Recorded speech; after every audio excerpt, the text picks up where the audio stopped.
Hello subscribers, welcome back to a live stream of AD&D Pool of Radiance. So we're going to be continuing our existing party, of course. And the last thing we did, I believe, was clear the graveyard, which was quite a feat indeed. So the next place, let's see.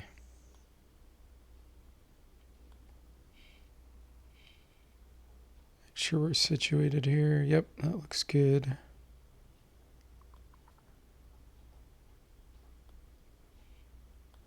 Okay.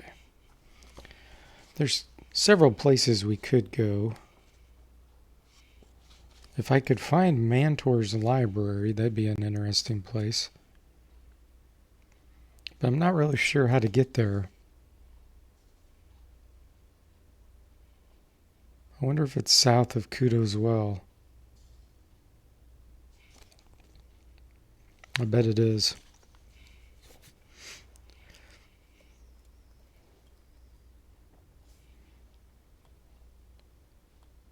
I want to make sure that...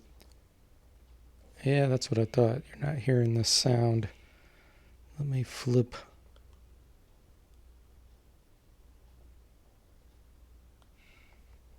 The speaker here.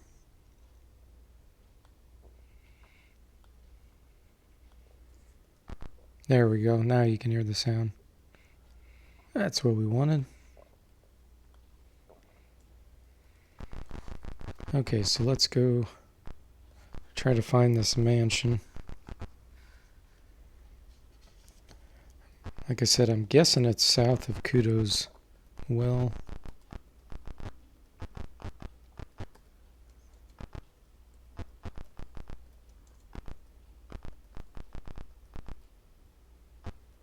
Kudo's Well is this direction.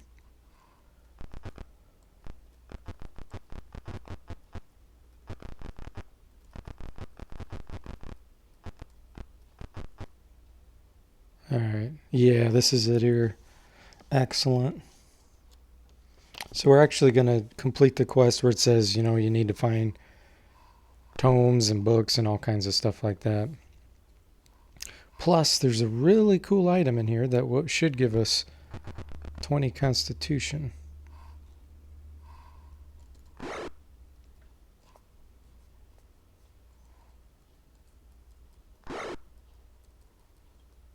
Looks like we're going to have to cast the knock spell here. Okay, well, let's cast a stinking cloud so we can memorize knock.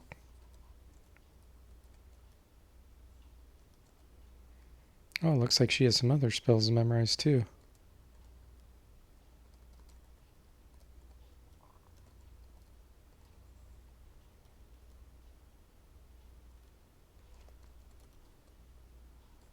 There we go. Alright, you see an empty room. The only feature is a series of frescoes on the walls of learned men and the heavenly patrons of art and learning. You get a feeling of peace. I'm pretty sure this room has a basilisk in it,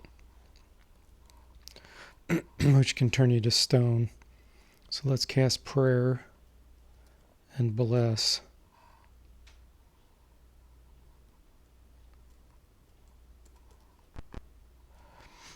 There are the library stacks. Old and molding books are stored on shelves. A sign over the entrance reads Rhetoric. Hey Rod, welcome to the stream. How are you doing today?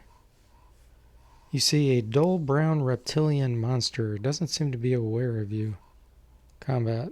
Yep, this is the basilisk, which can turn you to stone.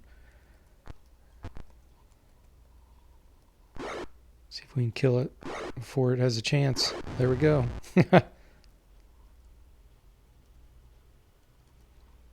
406 experience. Nice. Got some potions. And a cloak. Probably a cloak of displacement is my guess. Hey, Sir Percival and Ilker. Welcome to the stream, guys. How are you doing? It's going great here. How about you? Okay. Let me put it on search mode. I would love to have a library this size. Wouldn't that be cool?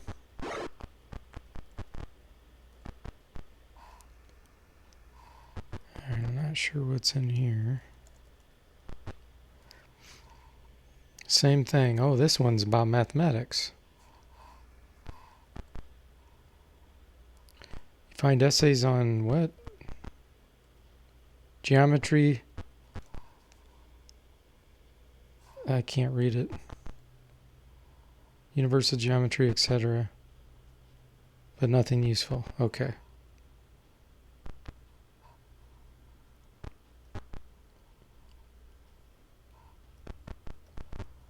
Don't tell a mathematician that you find nothing useful in all those math books. Okay, and then there's another room over here. Sir Percival's just relaxing, working from home. Oh, great. And Rod says he's good. He was doing some research on what's used for audio programming.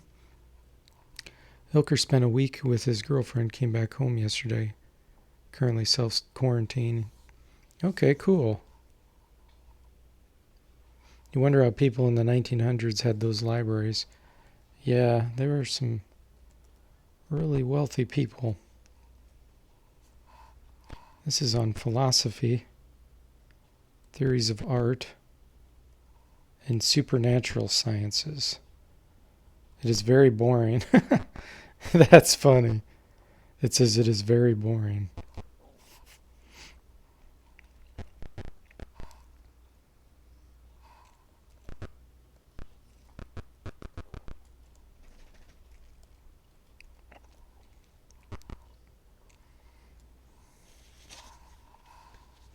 Okay. Hang on 1 second.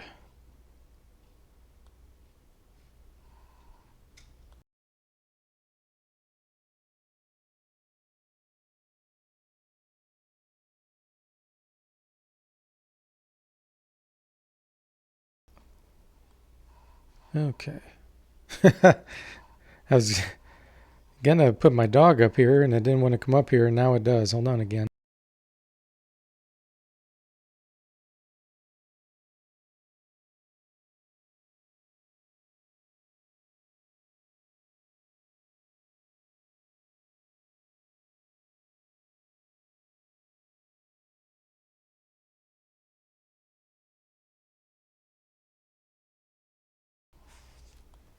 Okay. Yeah, my dog is a little bitty dog, and she wanted up on the couch. She can't jump up there because she's too old, and so I have to lift her up there. All right, so this room is the history section. You find books, Lex Geographa, History of North, Grand Historian's Record, Arts of War. So nothing that we can get as far as treasure. Yeah, playing peekaboo with the webcam. Ilker's also working from home.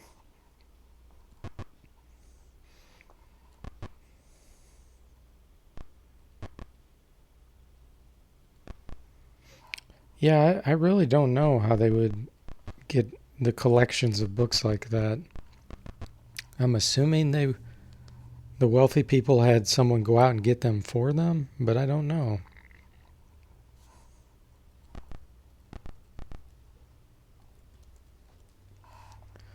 Okay, let's see here.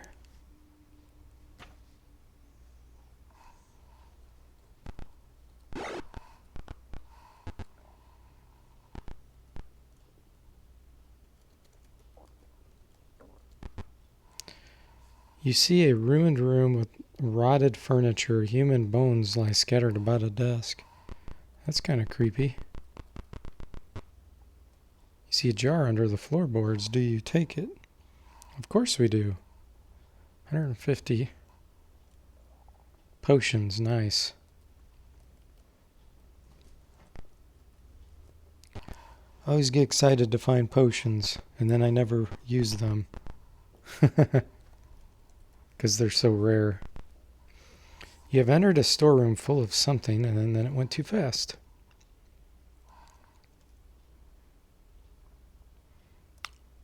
They plead for mercy. One of the kobolds says, "If you spare us our lives, we will tell you all we know about this area. Will you spare them?" Sure, why not? They describe the surrounding area to you. You listen carefully, question them, and from this sketch a map into your journal, calling it entry 10. Okay? Which I don't have with me. Don't have handy. Nothing in that room.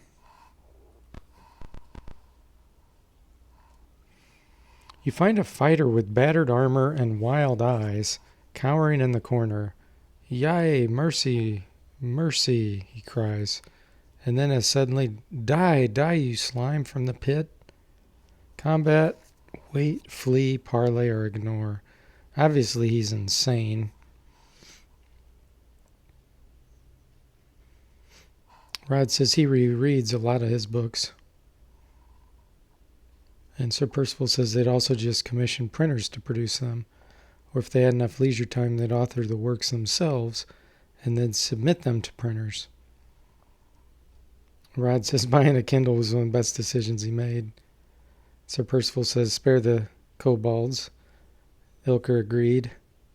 Yep, I was already planning on doing that, but I wanted to look in the manual to make sure I wasn't going to get surprised or something really bad happen. Because occasionally that happens in gold box games where you try to be kind and generous and then it bites you in the butt. Hey, Sayastam, welcome. How you doing? Okay, we'll parlay and we'll be nice to him. The man screams while frothing at the mouth. He is wrapped in fire and so cruel. Okay, we'll just ignore him. Watching you warily, he inches away. When he is out of sword's reach, he scrambles to his feet and flees the room. This room was once a study. Buried amid the trash, you see a book. Do you take it? Yes. 600 experience. Oh, this is it. I think this is the manual of bodily health that I was telling you guys about. He's overloaded. Wow, okay.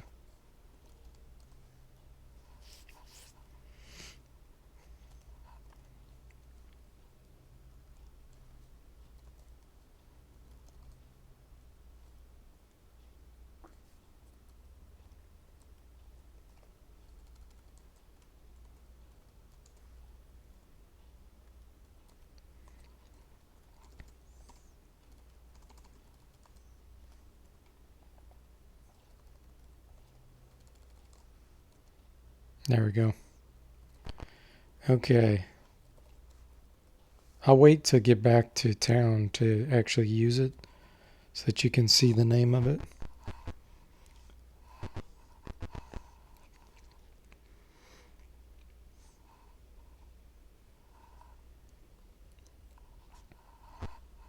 I don't know the answer to that, Rod. They must be using some kind of seasoning. You see what once was a garden, now weed-filled. The pleasant pond has become a swamp. You step in a strange green plant growth. It's green slime. Quickly you scrape it off, taking a good deal of damage. You now carefully avoid the green slime. Okay, I guess there's nothing here. So that's it. I think we've already exhausted this whole area. Yeah, that's pretty lame, isn't it?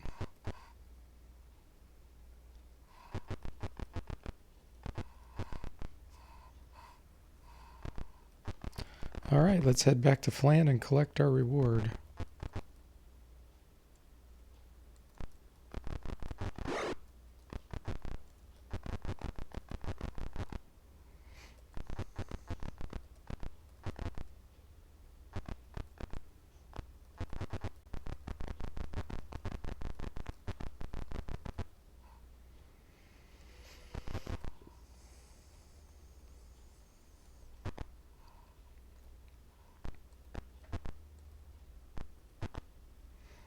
Okay, must see if you're due a reward.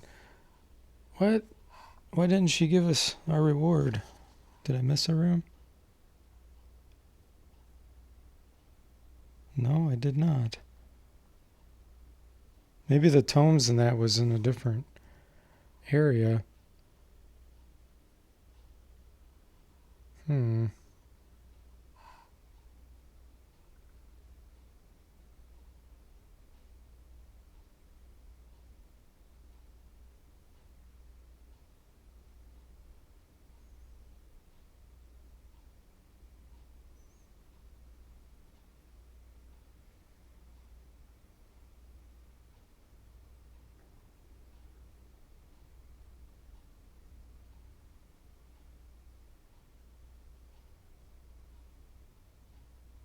Weird.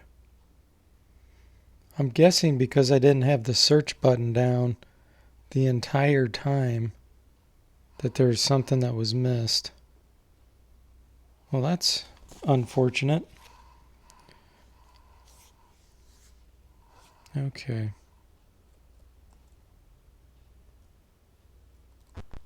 Well, let's get this manual bodily health identified and some of the other stuff we found.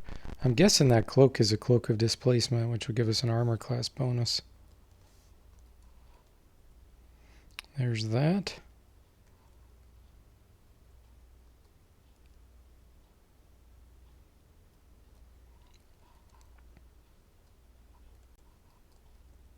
Yep, there it is.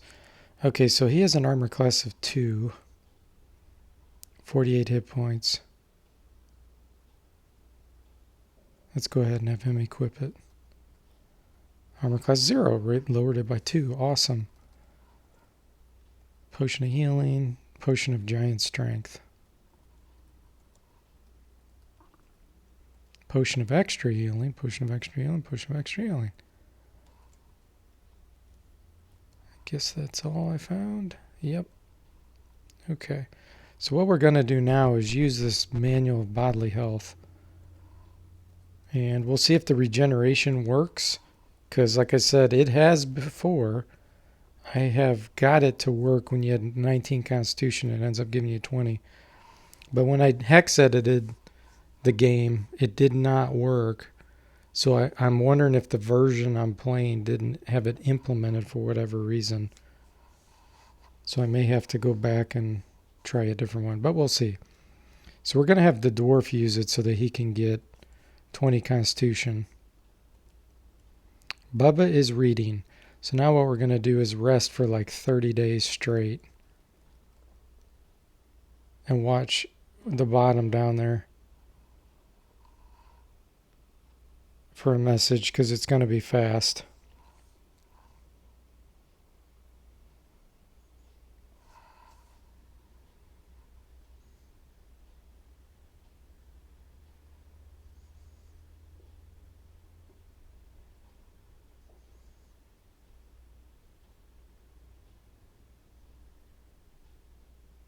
I saw something earlier, but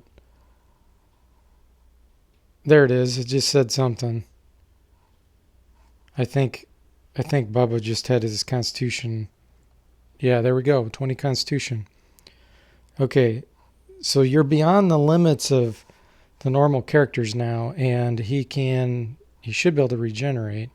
So let's try to get him hurt, and then we'll see if it works. And if not, then like I said, I need to install the original version of the game that I had that came up straight off the floppies instead of using this cracked version. And we'll see what happens with that.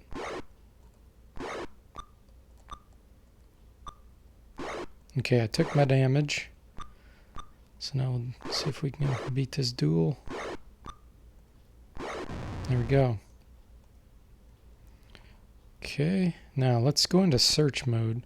So he has 34 hit points. There he goes. See, he's regenerating. Every, how many minutes? 40. So every hour he regenerates a hit point. Which normally it takes a full day, 24 hours, to regenerate a hit point. So now watch if we go into the inn. I'll rest a day, 1 day. Now watch how quickly he heals. Look at that. That is amazing. And a lot of people did not know you could do that in this game. If you get a dwarf or a halfling, they can both have 19 constitution max and get this manual bodily health and rest, then boom, they'll get regeneration ability.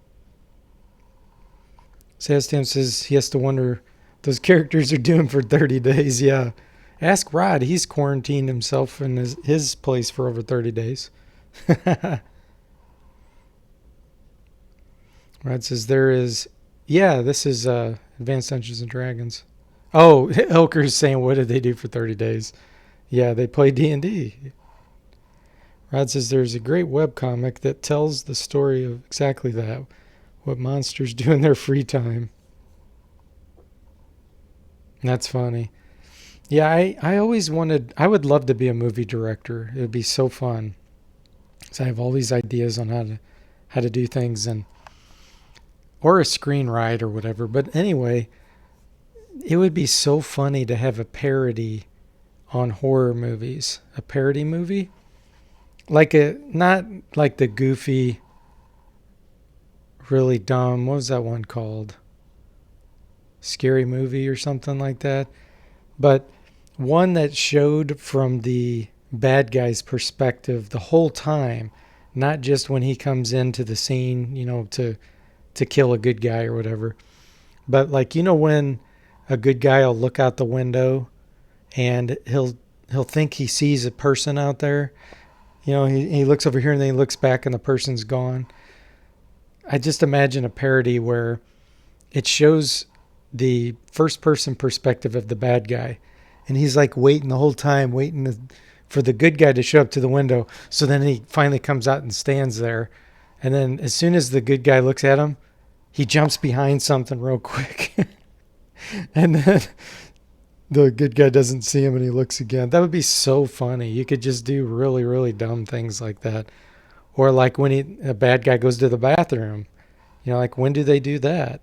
Like the monsters and stuff, or like Jason or whatever.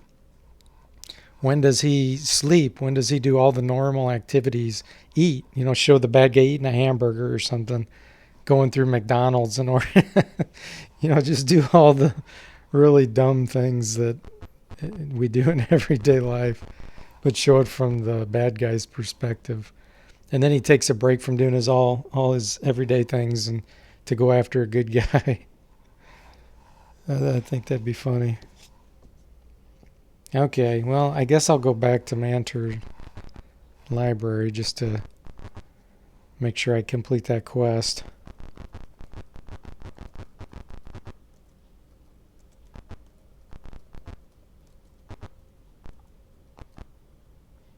I'll do a search the whole time to make sure that I find whatever it is they wanted me to bring back.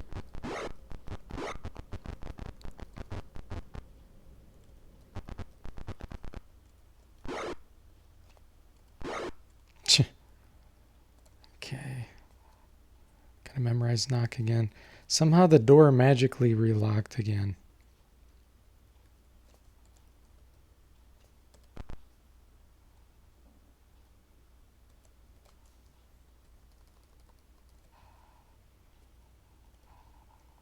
Yeah, Tucker and Dale versus Evil. Well, not gory like that, but yeah, just really, really dumb.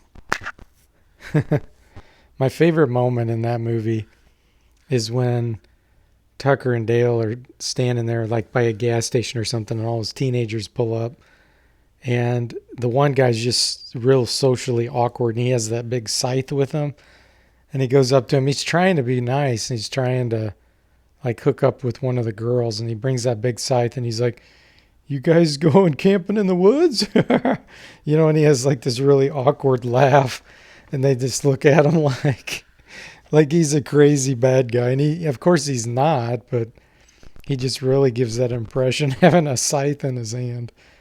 Oh, that made me laugh so hard. Rod says there is a Vlada board game called Dungeon Lords or something like that, which you manage a dungeon. You buy traps and monsters that work for you. Yeah, that's cool. Well, Wizardry 4 is kind of that way, where, you know, you're the bad guy and you control the monsters, try to get the good guys. That's really fun.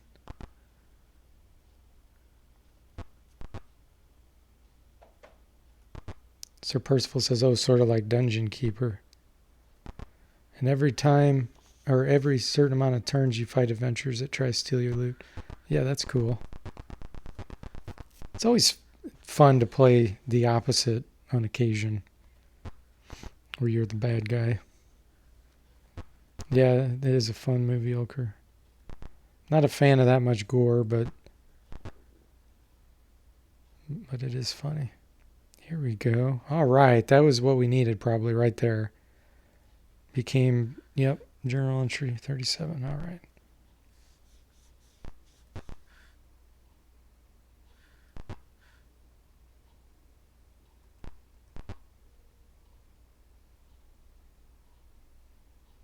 So one. Yeah, the clue book doesn't actually give us much information on this. It doesn't tell us that you have to find a specific book in here. See? And I had already searched here and I hadn't found anything. And now I am all of a sudden.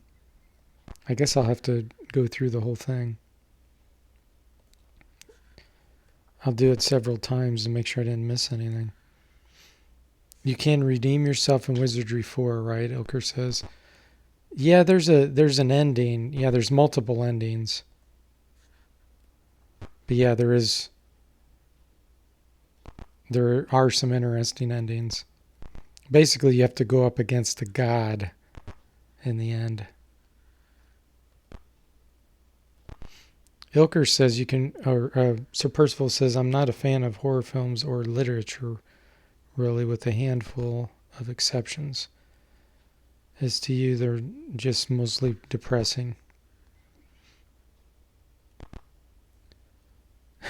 Rod says you find the medieval version of a Playboy magazine. I'm just going to keep going around in circles here a few times to make sure I don't miss anything, because evidently the search can miss. Showing hand-drawn pictures of women showing their ankles.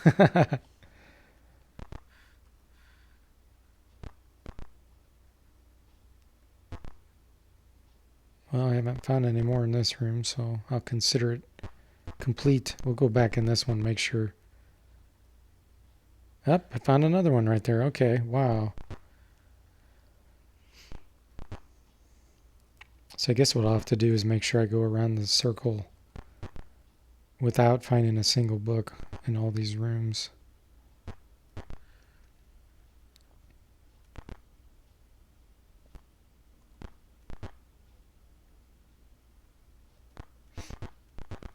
So Percival's schooling us right now. Hilker says he can't recommend Garth Marenghi's Dark Place enough. It's a parody of the worst kind of horror fiction.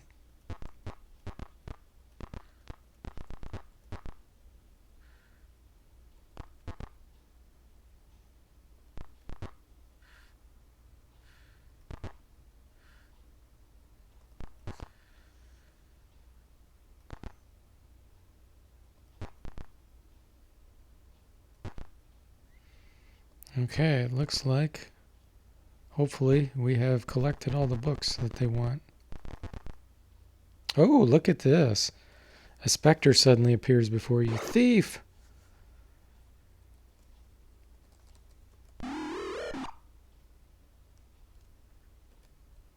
Let's not mess around here and let's use our wand of magic missiles. Try to avoid a level drain. Question is, can I turn it? Nope. Okay. Oh, wow. He was able to turn it. Okay. Cool. No level loss. That's always a good sign.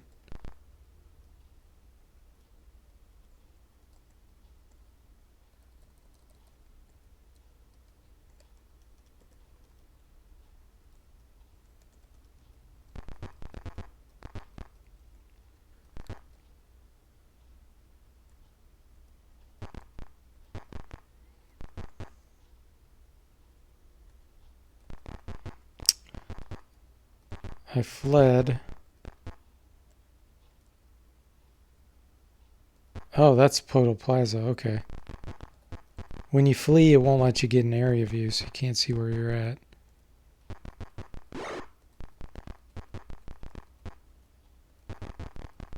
There we go.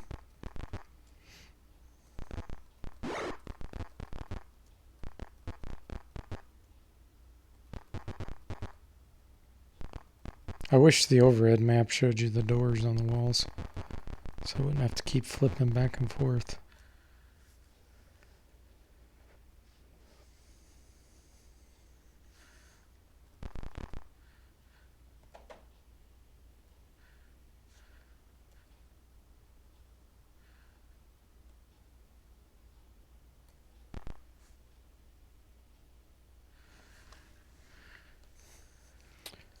Sadstam says he's going to try to stream Starflight for DOS tonight, assuming his computer hardware works. Cool. I don't know what Starflight is.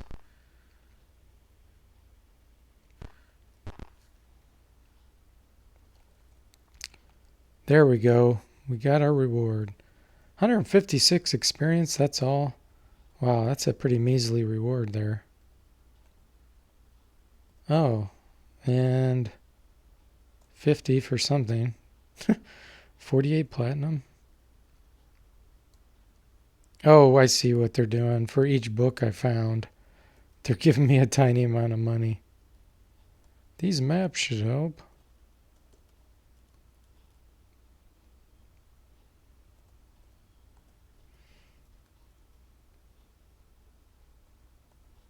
Zero experience.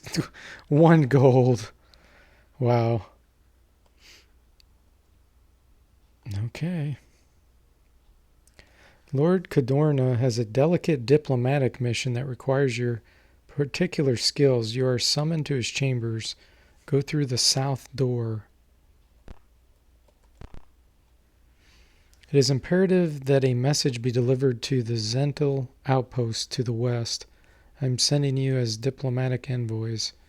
When you get to Zental Keep, present this packet to its commandant. Do not break the seals or you will be seized as spies. Okay.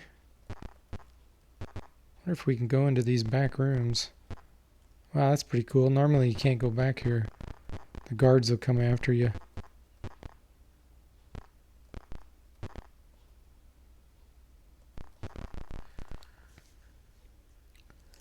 Hey, Liquid Mel Slime, long time no see. How are you doing? He says, did you know that Pathfinder Kingsmaker and Baldur's Gate are playable in turn-based mode? No, I did not. I actually have not played either of those, believe it or not. They're kind of after my time, I think. Turn-based mode. So normally they're just real-time mode, huh?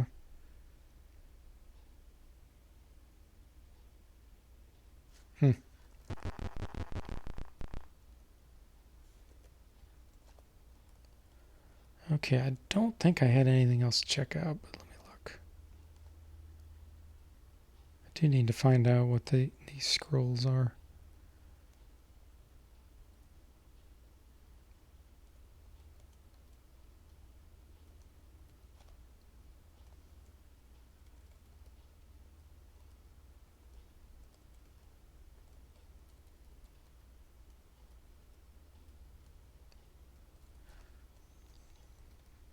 Whoops.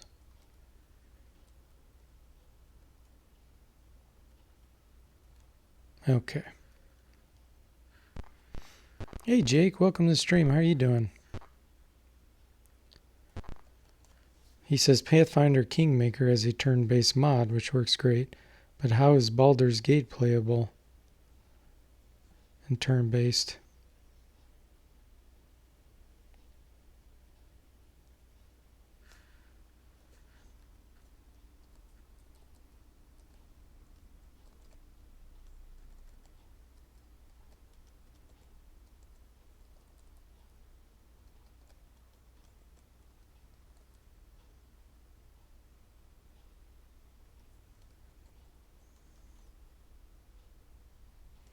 Just checking out my spells here. Okay, let's see if we have any level ups pending.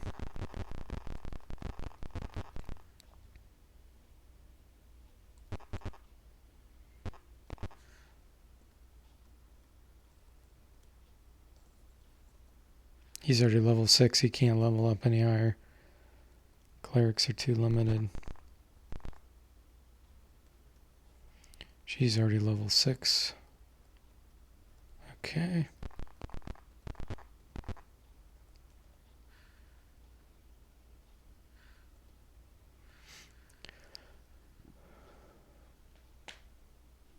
Oh, Baldur's Gate 3 is turn-based, I see.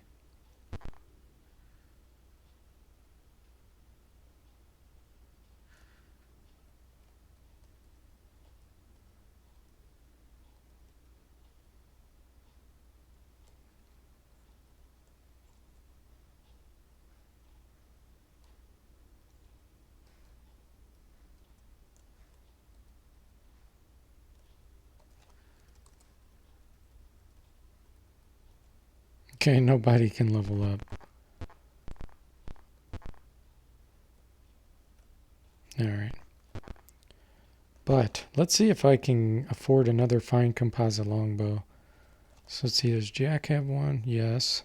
About Lars? No, we need to buy Lars one.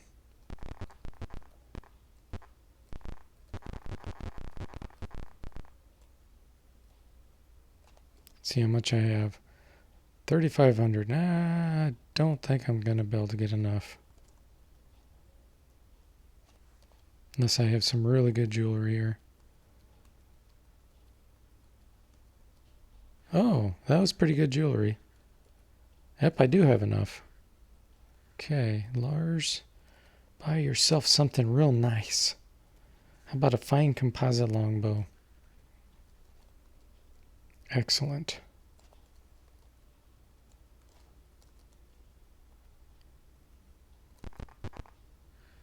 Okay, and I got all my spells memorized. Perfect.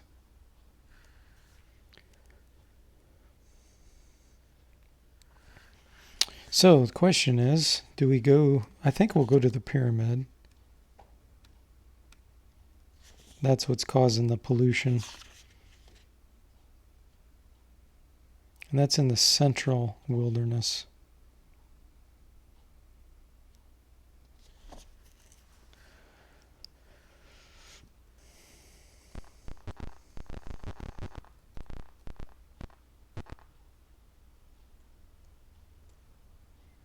So, Bay, I guess.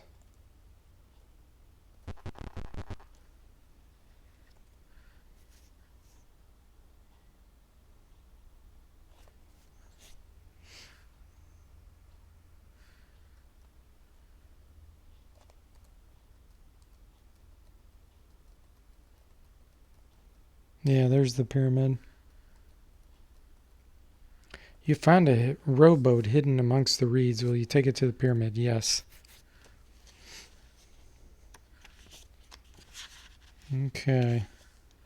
Now, there's a maze in here that you don't normally want to go into because you can get lost in there pretty easily. But there's some thieves in there that I have fought before that drop wands of magic missiles. So I really want to go in there just to grind and try to find some. There's other things too in there like driders and stuff like that. But let's see, how do I get into the maze?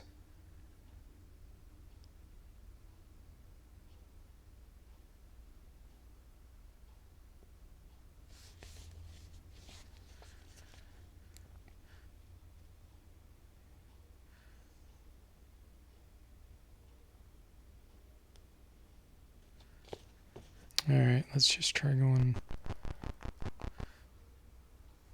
Oh, I am not where I thought I was.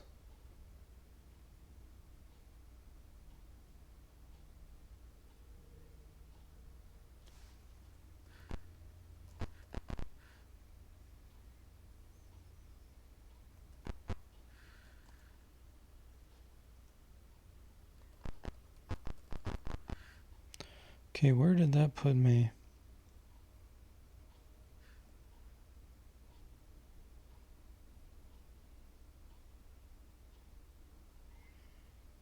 I have no idea.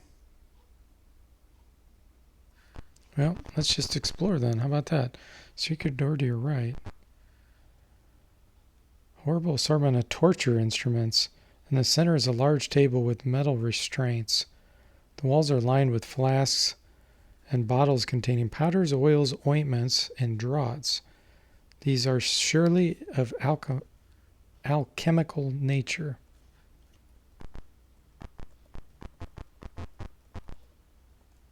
Elves are good at finding secret doors, too. Okay. So now at least I should be able to see what room I'm in.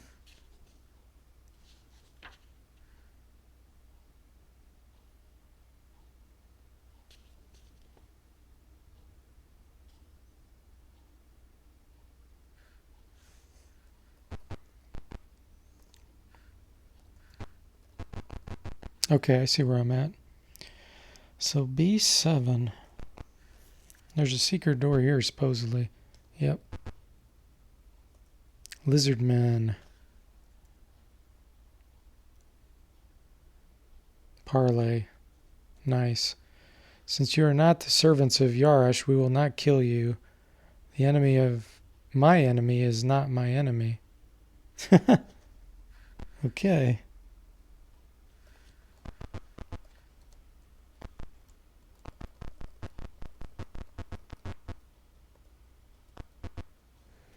Okay, at least I know where I'm at. Let me save it.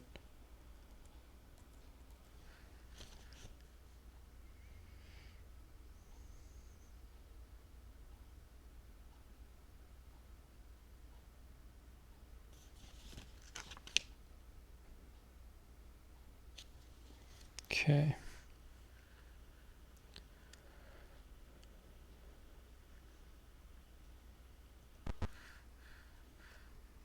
There's nothing in this room.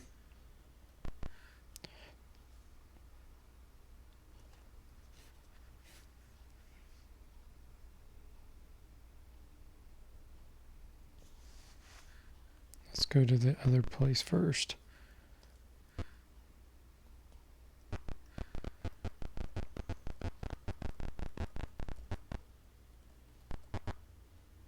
You've entered a room filled with large vats with the same oily black stuff that flows from the fountain. The chamber stinks. On the walls are shelves of bottles and flasks. As you're poking around in the vats, a pain-crazed lizard man surfaces and attacks you. The others quickly join him from the other vats.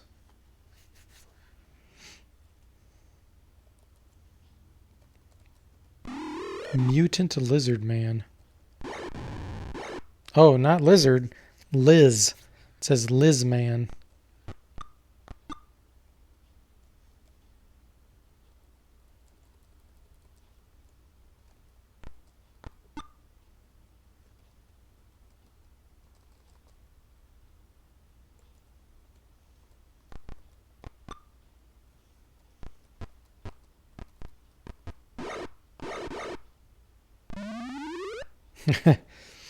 Durden goes praying again.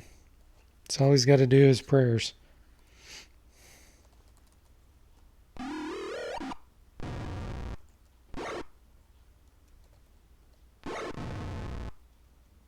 Liz man goes down.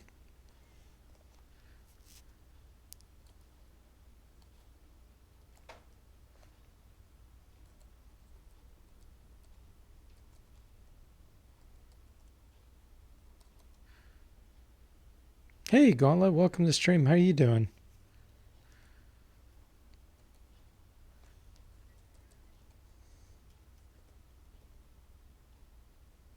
That's so nice, the regeneration. Okay.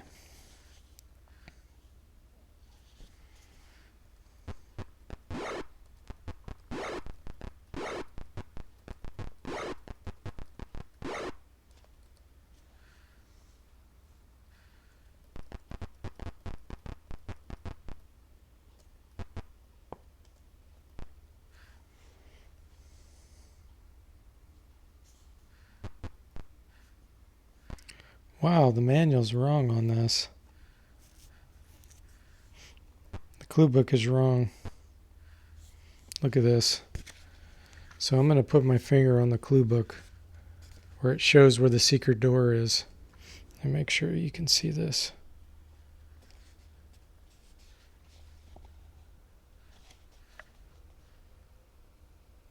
Right here.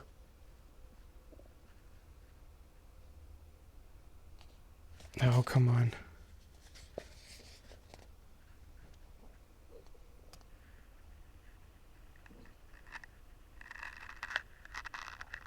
You see where the S is?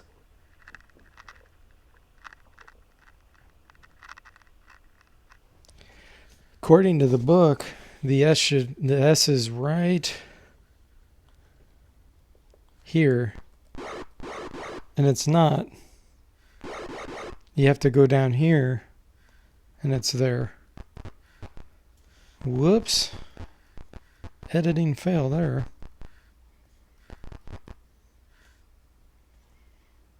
Okay, let's see here.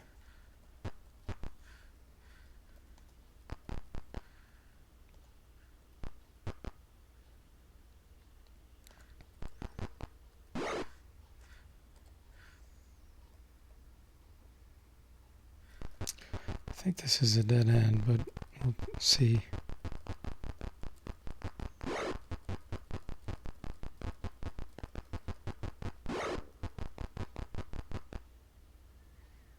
Suddenly find yourself elsewhere. It's a door on your left. Oh, okay. I see what happened. So it teleported us back into that room where the lizard men were. Okay, cool.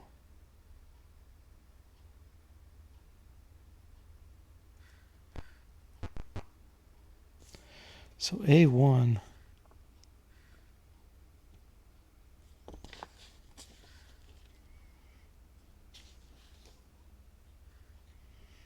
How do I get into the maze?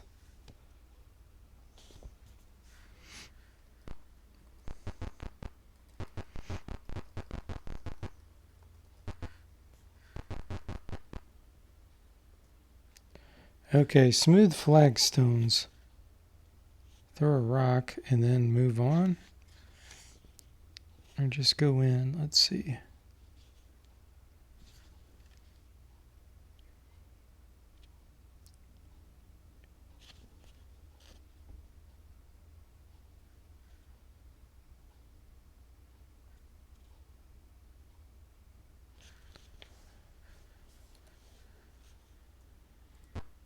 Okay, I see how that works. It's pretty cryptic, the method they use in here in this book to tell you where you're going.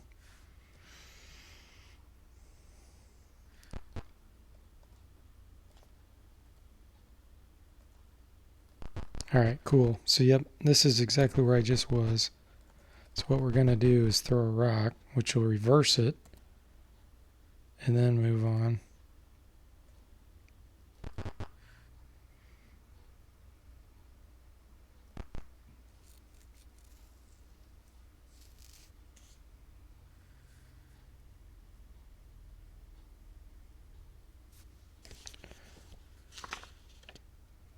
So that took us to A3 minus.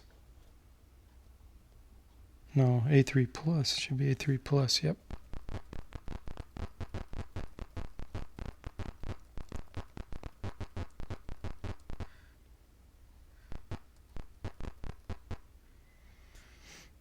Okay. So in theory, this is A4 plus.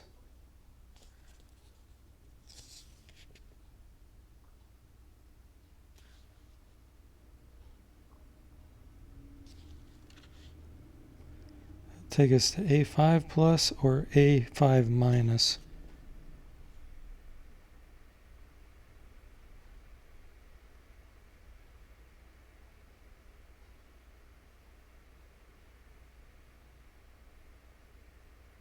We want the plus.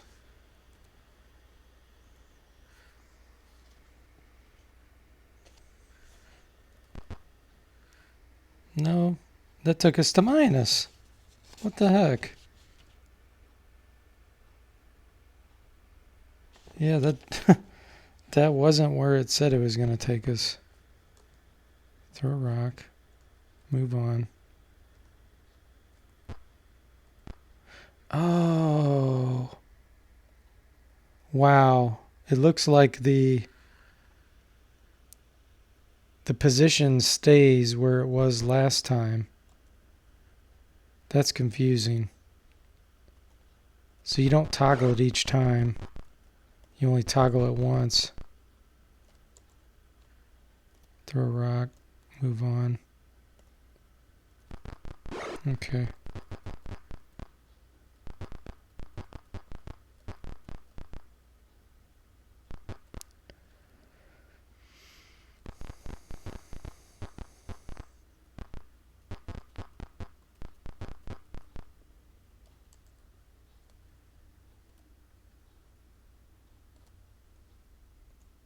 There we go.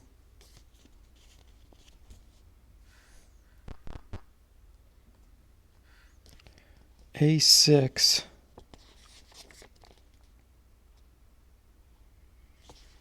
A6 will take us either to A7 plus or A7 minus.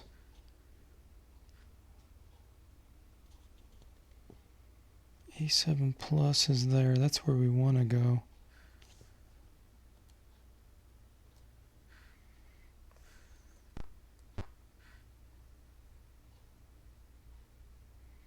And this didn't take us where we wanted to go.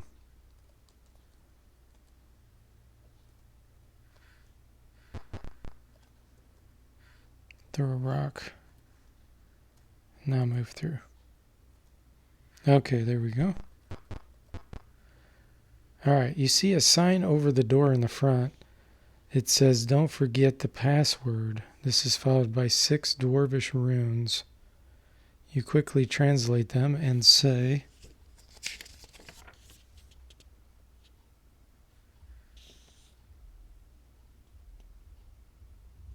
"Knock, knock." And okay, and okay. Do you really mean knock, knock? Yes. Okay, let us in. You have entered the fountain's chamber. In the center of the room, a column of black foul water jets up through a clear pipe and out of the roof. Another pipe running from the wall across and to your right pumps in streams of the foul liquid all about the room and are valves, gauges, petcocks, I'm not sure what that is, and pipes. What do you do? What do we do?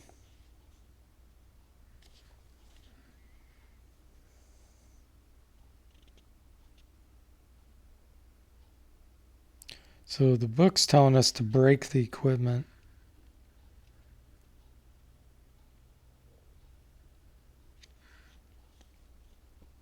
And then run out of the room.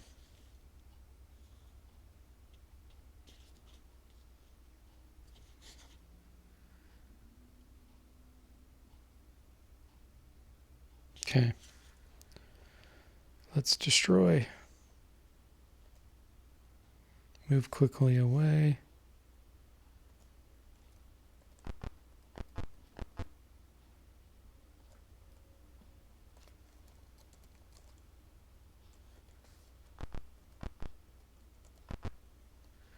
Here we go. Here's a wizard.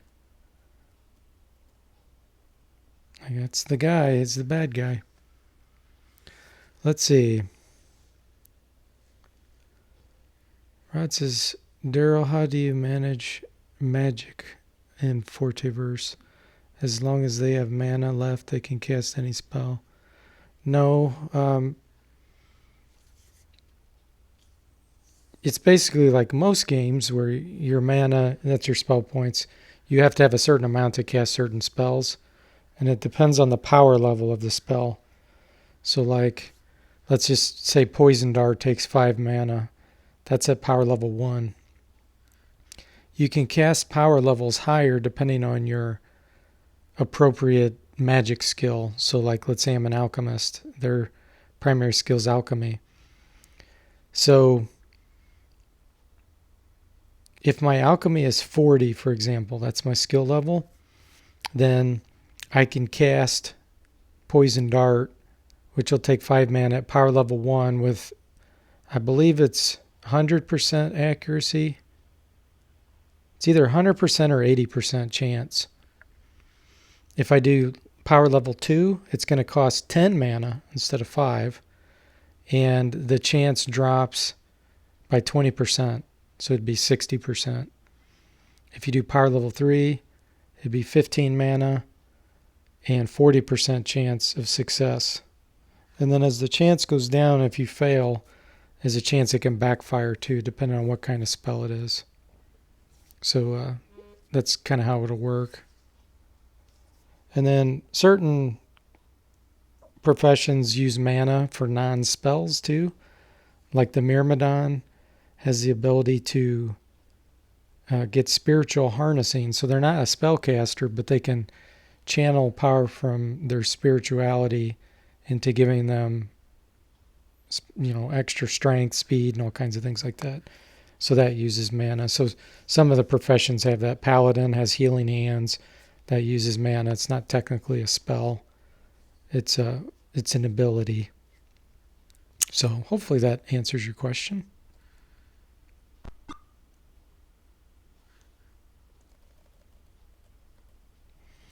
Okay, there's Yarash. Let's hit him with a fireball.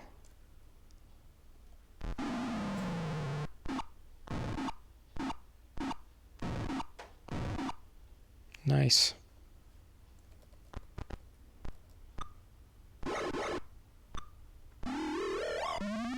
Oh, I used the wand of paralyzation on me. But that's okay. It's just a single charge. I'm guessing we'll get it after killing him. That'll be nice. He's praying again.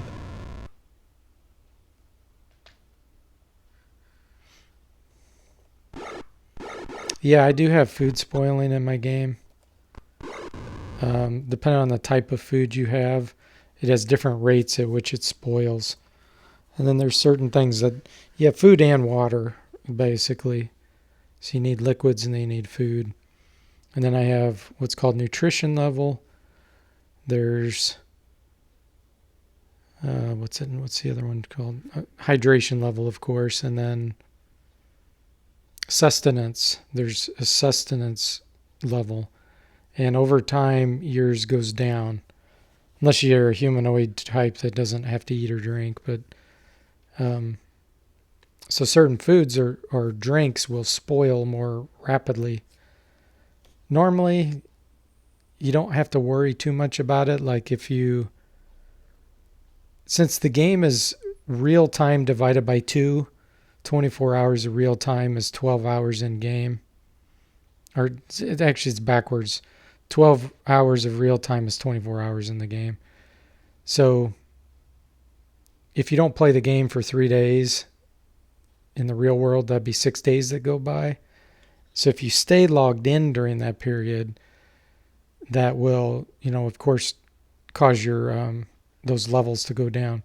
The sustenance the hydration is more important because you can't go too long without having water before you start going into coma and all kinds of things like that. But I didn't want to make it tedious, so it'll automatically happen where your party will automatically feed and eat your food and drink depending on what you have. And it'll do it based on the spoil level. So whatever spoils first, your party members are going to eat and drink first. So that's how that'll work. And that's already programmed. It already works. I've tested it all out. Rod says, Daryl, please make some spells that are kind of unique so you can cast only once per day. Yeah, there will be, I call it cooldowns. There are going to be certain things that have cooldowns, especially skills, like gambling skills and, engineers building things and things of that nature. There's cooldowns on them. So yeah, I could definitely do that for certain spells too. And items may have some rare items may have some cooldowns too, but I haven't implemented any of that yet on the items. I have implemented some skill cooldowns. This is the desk of Yarash. On it is a letter of papers. Among the papers on the desk you find the following and slip them into your journal. A letter from the boss telling Yarash to join or die, entry 33. An unsent reply to this letter, entry 49. A message to the Buccaneers offering a bounty for a real Sahuagin, entry 27. A warning to, wow, there's all kinds here. A warning to an agent about the dangers in the mountains to the northwest. Entry 56. A note to a trapper about kobolds and hobgoblins. Entry 40. Wow. Alrighty then. As you move through the room, there's a flash and you suddenly find yourself elsewhere. Okay, cool. So I wonder if I can get myself into the maze now. Because I think that's all I need to do. There's another room, 3. What was in that? It didn't matter. So we could already go back and collect our reward, but I want to try to get into that maze. Rod says, I don't know if any of you have read one of the original D&D supplements. It isn't an official one, but you think it is PDFs. Spells require rituals. Sir Percival says, in older editions of D&D, not all spells require a ritual. But you don't know about the 5th edition. Ah, okay. I know some in the older ones required reagents,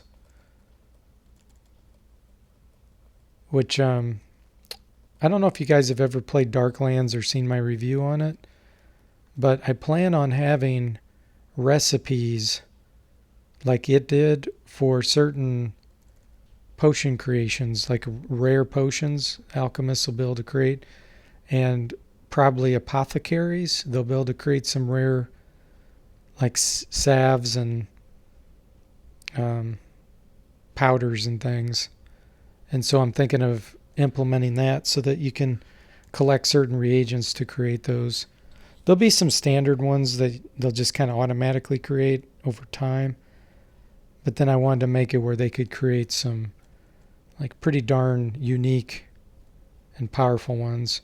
And so you'd put these recipes together, which are basically reagents. But once you have a given recipe, then in theory you could reuse it or you could teach it to someone else.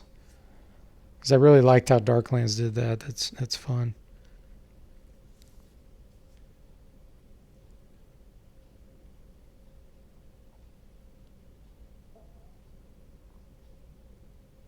Yeah, I have evokers, enchanters. Gosh, I have so many spellcasting types, it's ridiculous. But they're all unique. They all have different purposes. Shaman. If you go to forteverse.com, you get a description of all of them. I tell them what they all do. And Sir Percival, thanks again, by the way, for notifying me about the website. I was just checking it last night, so it was down this morning.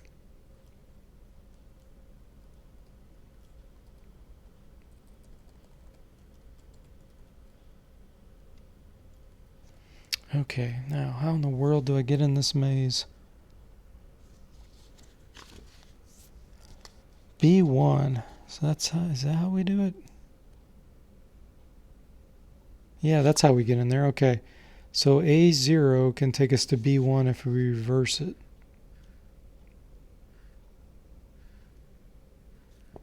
Where is A0? Oh, it must be B0 right here.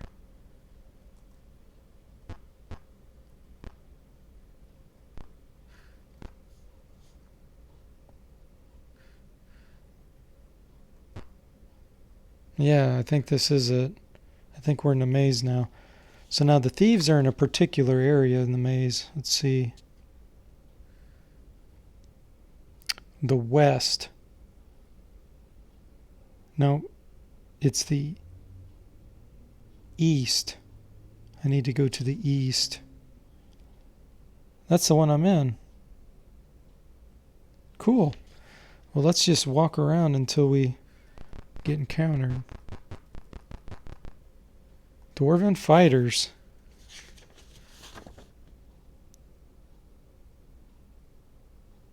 Cool.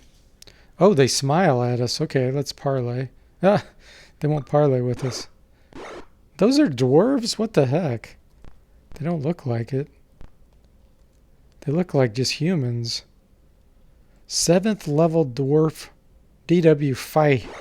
Because it won't fit. That's pretty funny. Let's do a stinking cloud. Because if it works, which it didn't, we'd kill them instantly.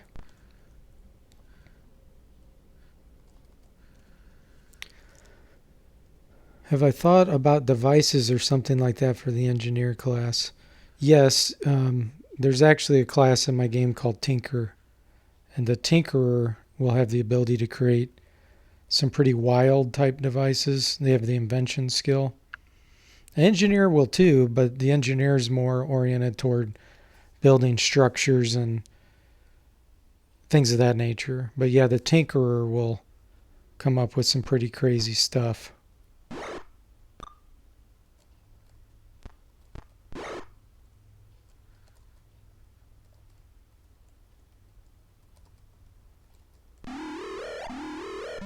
Nice. Good old person.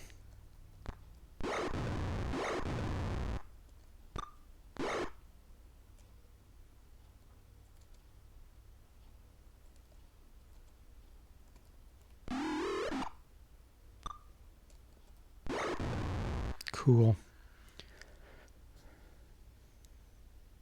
Oh, thanks, Sir Percival. I appreciate that.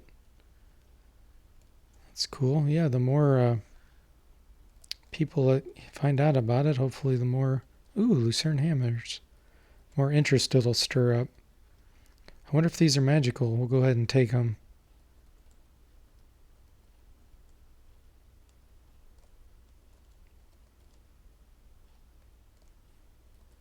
This is one of the areas in the game where you can find some pretty crazy things.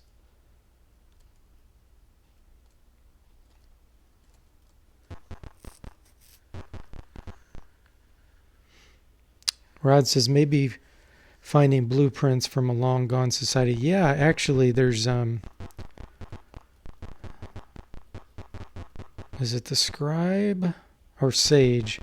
Either the sage or the scribe has the ability to, they have a runology skill, and you might find some ancient runes on like an artifact or something that only someone with that skill will be able to read, which may have lost information, like long lost things. So it's a similar concept. And, you may be able to either create a special item or learn a special spell. And then, of course, the Arcanist class will be able to create their own spells based on magical effects. Because spells essentially have magical effects, and they can have one or more magical effects. So depending on your level, you could create some pretty weird and bizarre spells if you wanted to. So that's another kind of similar thing. Liquid Metal Slime says, Dwarven, that looks like Kender. Kender's with bandana. That's funny.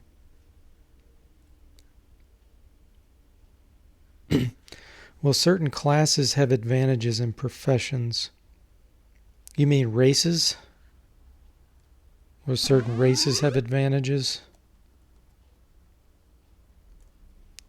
Because in my game, it's called a vocation, because class and profession, vocation, they're all the same thing in concept, kind of. But vocation's more generic. Okay, so yeah. Yes, definitely certain races have advantages with certain vocations. Like an ogre is going to be a great warrior, would be a terrible spellcaster, would be a terrible rogue or a thief. They'd be even a worse thief. And then like elves, are good spellcasters. Pretty good with dexterity. So it's all the typical things. But yeah, go to the website, and on there I basically talk about a bunch of different races and classes. All the classes are on there, and they're described. I haven't described all the races on there yet. I have them in game, but I just haven't updated the website. This is tedious to update all that, but I'm doing it over time, and I'm slowly adding graphics to the website too as my mom gets graphics done. Here's some driders. These are really cool creatures.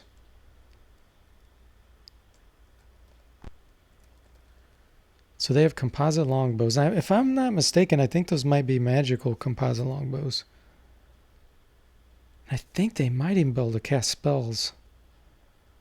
I don't remember that for sure, but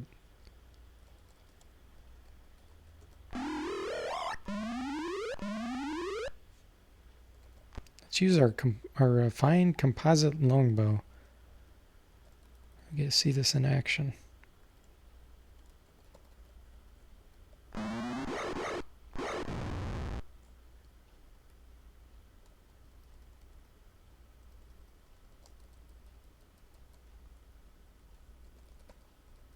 I'm trying to hit them before they can cast spell.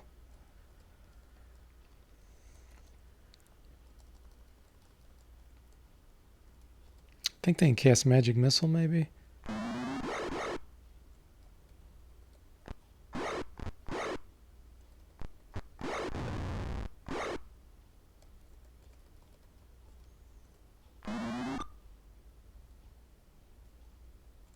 Let's move back and then cast.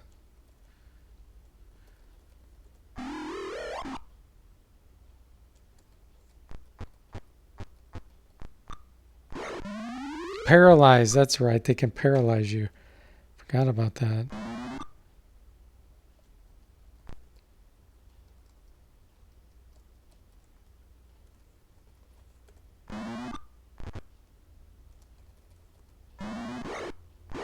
Oh.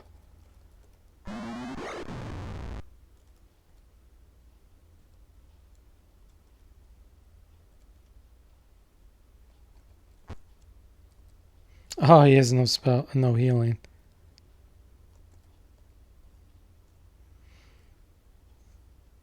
Ooh, they have gems. Cool.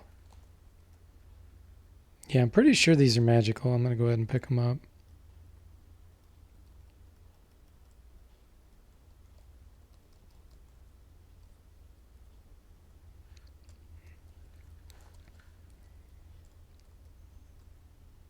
Wow. Can I use a healing potion on someone else?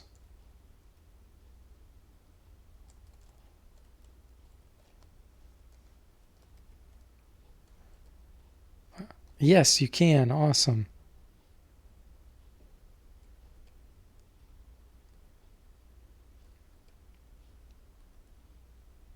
Sweet.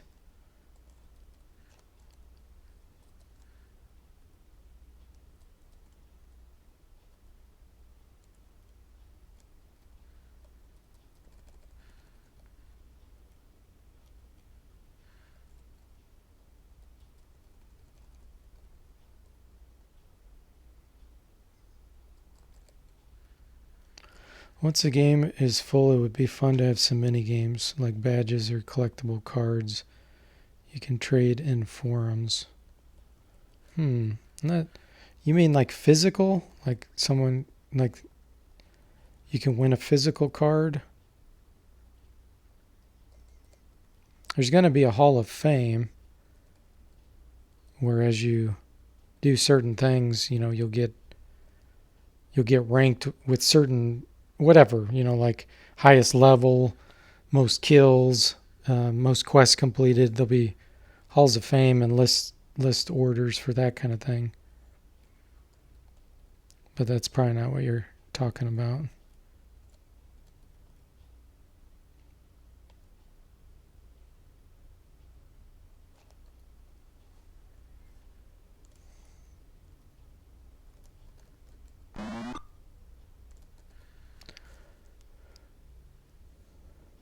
Ah, digital versions, okay. With events from the game, I gotcha.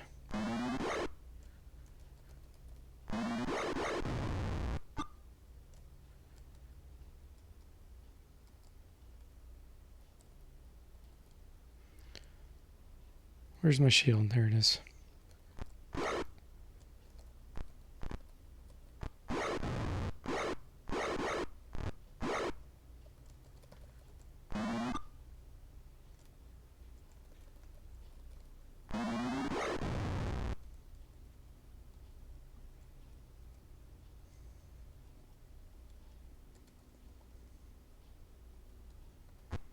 Wonder if I'm going to be able to rest in here.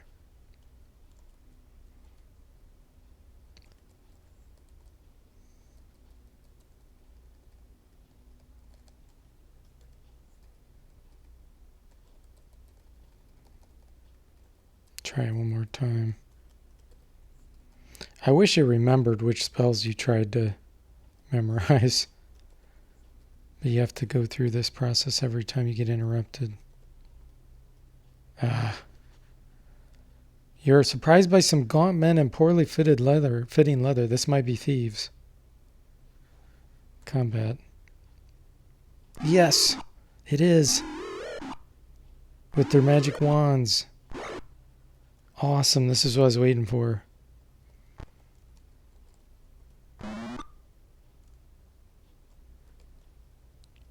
If I can kill them before they use up all the charges on their wands.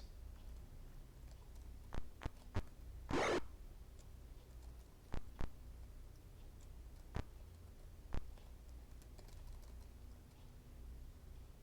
cast a fireball there. 3. It'll hit my guys though. 1, 2, 3. I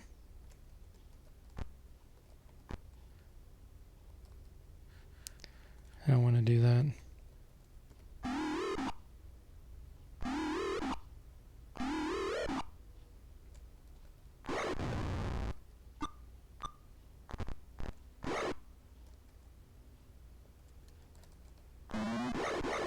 Yes.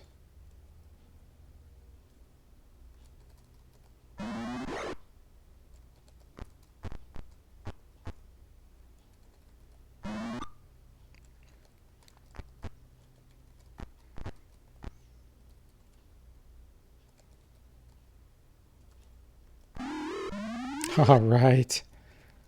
We'll get 3 wands of magic missiles after this. I don't know how many charges they'll have, but...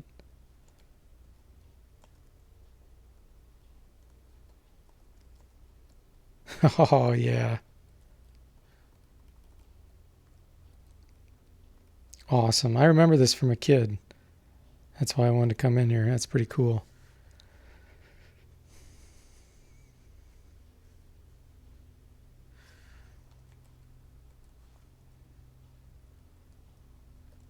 Okay. Well, 3 wands should be enough. Now let's see if I can get out of here.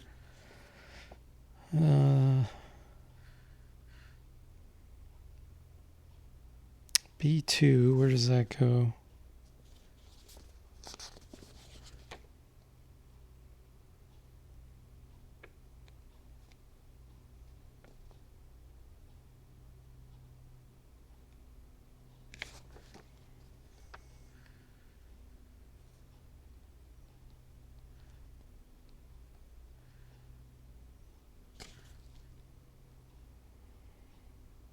B4 will take us to B5. All right.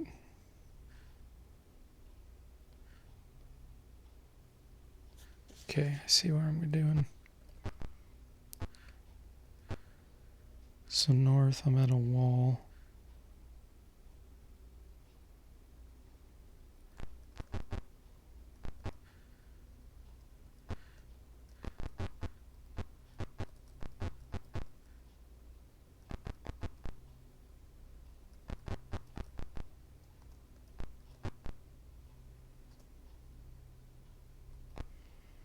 I wonder if I can rest in here. Let's see.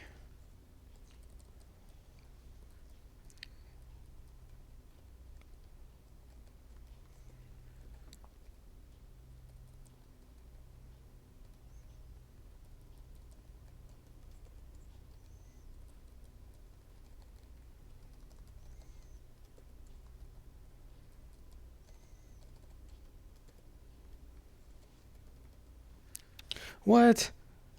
How can they get into this secret room? Both sides wait. I keep waiting. They smile at us. So you just keep waiting and they keep going. Hey Cosmo, welcome to the stream. 80 minutes I've been going already.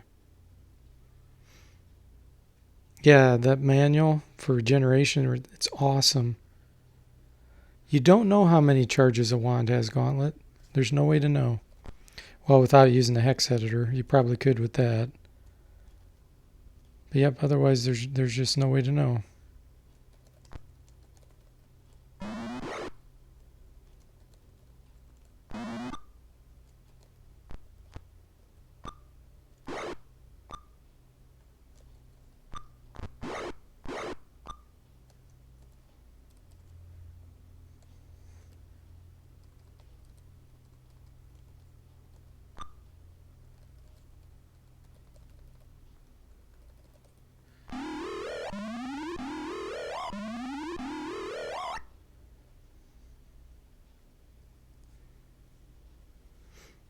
Local Mel Slime says, can dwarf with 19 constitution in the manual of health reach 20? Yes. Yes, I've done that. You probably missed it earlier on the stream. Yep, my dwarf is regenerating. He has 20 constitution. You can do it with halflings too, because halflings can have up to 19 constitution. But yeah, every 60 minutes you get 1 hit point back, whereas normally it's every 24 hours. So basically you heal 24 times faster.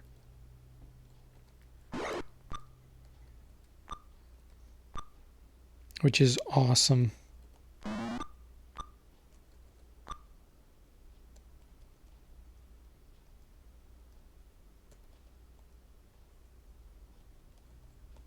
Copper? No, we're not taking that. I don't know if this is magical. We'll pick it up just in case.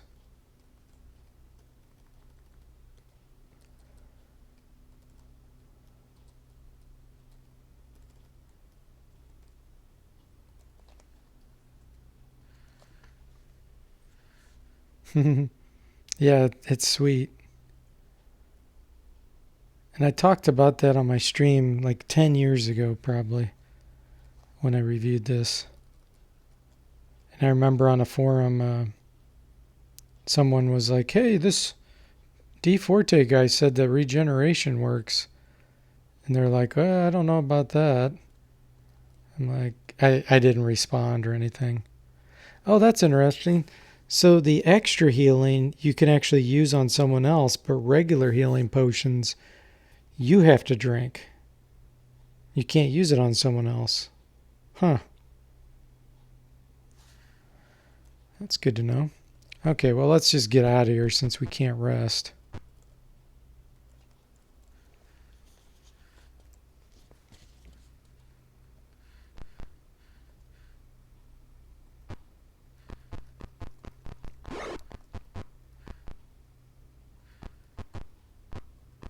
You just saw a message there probably. It said,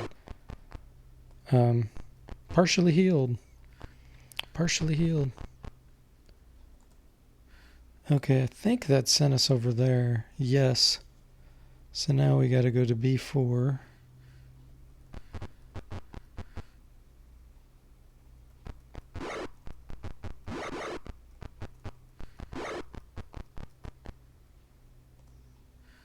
This should have sent us to B5. Yep. All right. Excellent.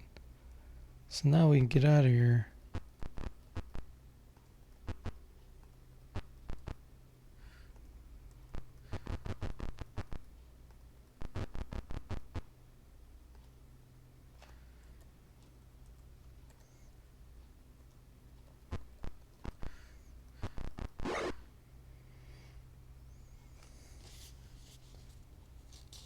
Is that where I wanted to go?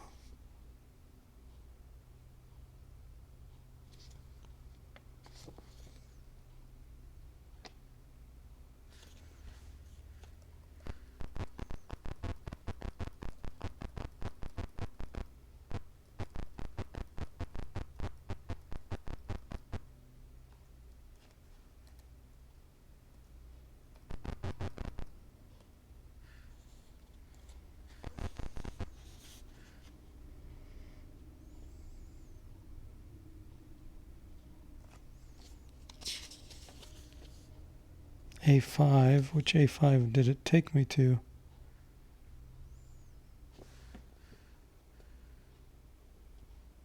Oh, okay.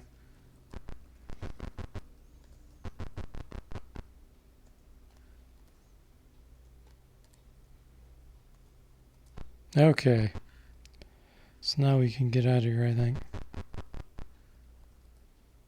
Yes. Whew. There we go. As you leave the Sorcerer's Pyramid behind, you can see that the land is already beginning to recover from the alchemical pollution caused by the pyramid.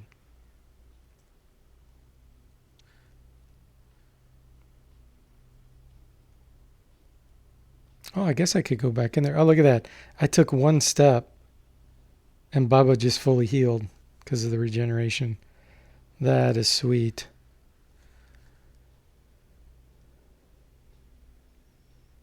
Sir Percival says he suspects one knowledgeable of magical objects could determine how many magic charges a particular object has, or one could determine such with a spell like Read Magic or its equivalent. I think he was talking about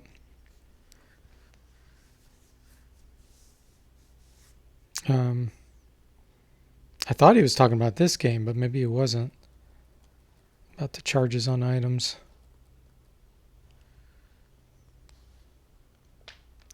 Rod says, imagine if people from the year 3000 looked at an archive version of the internet. Yeah, that'd be pretty funny.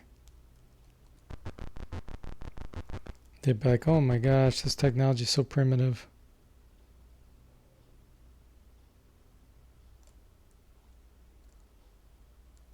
Yay, we made it back.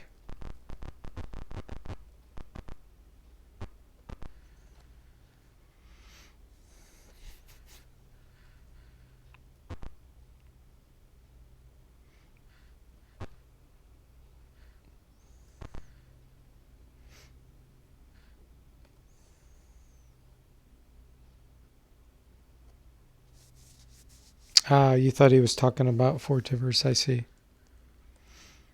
Yeah, in Fortiverse, it's going to show you how many charges there are.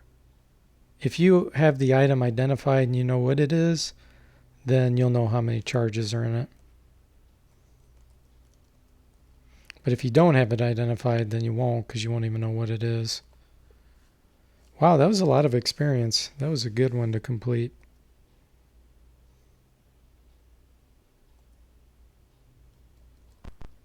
All right, we're almost getting to the point where all these quests are exhausted.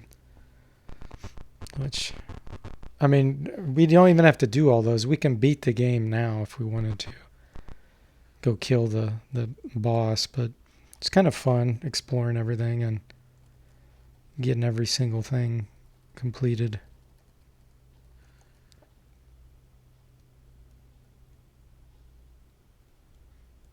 Yeah, where's our holographic displays and storage? Gauntlet says. Yeah, that would be nice. Yeah. Yeah, all the promises that have been made that have never happened. Computers will take over the world by 2010. Oh, no, that didn't happen. It's not going to happen anytime in the next 100 years, that's for sure. Jake says they promised we'd have underwater cities by now and flying cars. Yeah, exactly. Well, they're always trying to sell something to make money. That's why they do that. I mean, some people really believe that kind of stuff would happen, but they were just a little naive. Nothing wrong with dreaming about it, but so many people are just wishful thinkers.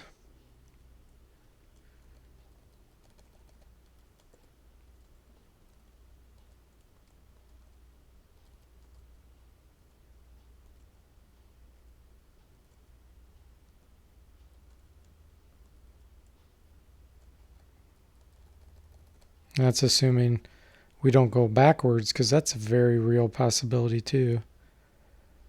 That we do something detrimental ourselves and actually lose things. If anything could mess things up, it'd be people. We have a knack for that, thinking we're smarter than what we really are. Gauntlet says, let's raise Atlantis. Yeah, if you can find it. Liquid Mouse Slime wants to live in a flying city, like in Star Trek episode 1966. Yeah, buy futures on the stock market. Cosmos says we should have had personal jetpacks in flying cities by now. Yeah. All we have is the interwebs. Jake says he remembers reading some article that technological underwater city would be feasible. It's just way too expensive and not worth it. There's actually not much point in living underwater. Yeah, really. Just cause depression and anxiety. Gauntlet says, remember the 3D glass has been around for several decades. How about VR? Not the first time it was pitched. Do you think the move from Amiga to IBM compatible was backwards move? Yeah. Yeah, where they've made the biggest mistake, in my opinion, on the promises with computers was there's a big difference between software and hardware. Hardware, yes, we were going to continually make big improvements on that. That's a given. You know, that's very easy to do compared to intelligence that's in software. That's where the intelligence is at. You know, once you get a working computer system, you can always make improvements to that and make it better. But software is not that way. It's so complicated that, you know, there's a good chance you're going to mess something up when you deal with something that's really complicated in software. And that's what the point we've gotten to. All the software that's out there is so unstable. It just makes me laugh how you watch the movies and they're like, oh, these, you know, robots are going to take over the world and AI. It's like, no, it's so unstable. Everything we have that's software driven is so unstable because we're making it too complicated. We need to go back to very, very simple, stable software that's bulletproof and then build on that. Don't make complicated gee whiz software that looks cool. You're just going to introduce bugs, defects, complexity just because it's cool or it looks cool. So that's the biggest problem in my opinion.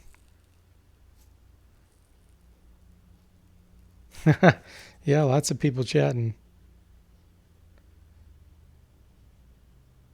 If you could find Atlantis, man, you would make history, that's for sure.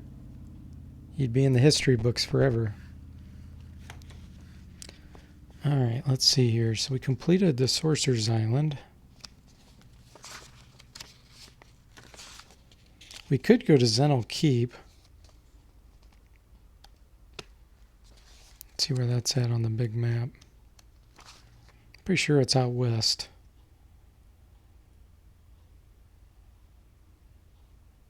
Yeah, there it is. Well, let's do it. Let's go out west.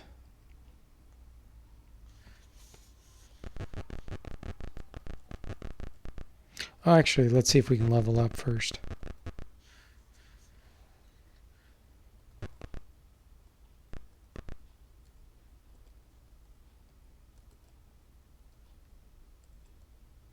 Can't get level 7.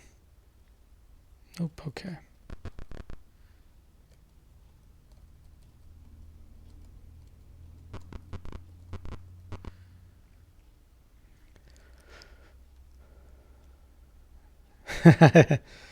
Cosmos says, speaking of doing something detrimental and going backwards, how about Windows 2010?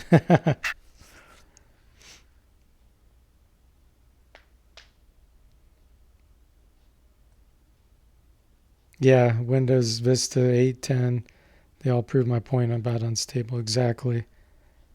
Yeah, it's a shame, but you got to take time to make sure that you thoroughly have tested and not broken things if you're using it as your base. Otherwise, you're screwed. That's just what has happened. Okay, no level ups.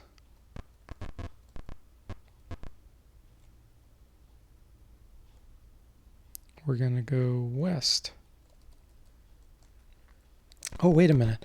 I forgot. We had all kinds of items we found. Let's go identify them. See if any of them were magical and see what these wands are. So that's a +1 longsword. Regular plate mail. Regular. Okay.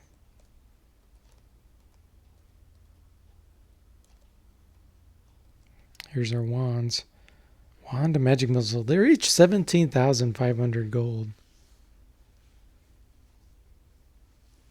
Yeah, revolutionary changes are very rare. The incremental changes are real easy to do. Liquid Metal Slime wants that universal language transmitter from Star Trek. Yeah, exactly. Rod says about program things being unreliable. Yeah, it happens because there are a lot of people developing, but not many real engineers. Well, you have to spend a lot of time on stability and making something bulletproof, and then you don't touch it. You leave that part alone. And forever it is untouchable because you've proven trillions of times that it's completely stable. And that's not what happens. And so things just break because of that. They try to make money. You can't spend too much time. For them, it's diminishing returns because they're still going to make their money by selling their product that has bugs in it because there's not much else like it. So if there's more competition, it'll actually improve things. But a lot of times people have monopolies on certain products, and so they can get away with it. Gauntlet says, time for some alternative OS to take the crown. Microsoft had their chance to get it right. They went from every other version being good to every version being bad. Yeah, it's very true. Yeah, I still laugh that they call it Windows 10. It's really like Windows 20 by now. They've released like every quarter, a brand new full version, but they keep calling it 10. So which version of Windows do you have? I have Windows 10. Yeah, but what version of Windows 10 do you have? It's just the dumbest thing to get rid of the version number. Oh my gosh. I don't know. Whoever came up with that idea should be fired. It's probably the CEO. This is the wand of prioritization. Now this is really weird. It's only worth 1,250 gold. Yet wand of magic missile 17,500. Never understood that. Oh, those are really good bracers. Armor class 4. That's going to give her a negative armor class.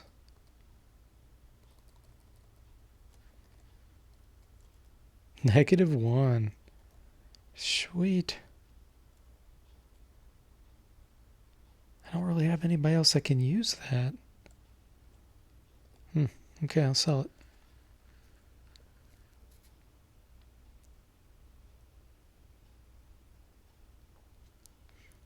Yeah, Linux does have way too many distributions. Yeah. I'd love to go back to DOS and just start writing everything for DOS. Super, super stable. Super simple.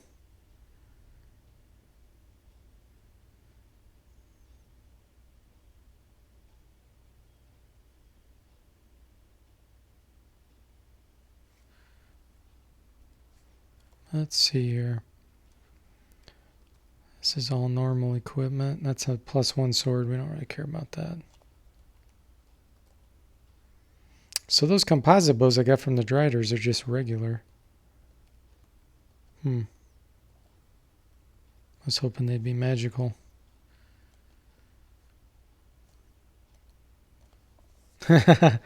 Cosmo says, so there are 10 tens to conceal their snafus. Yeah, that's true. Hey, Ralph, welcome to the stream. How are you doing, sir? Oh, so these are magical. I can't really use them, but it's kind of cool to know I have a Lucerne hammer +1.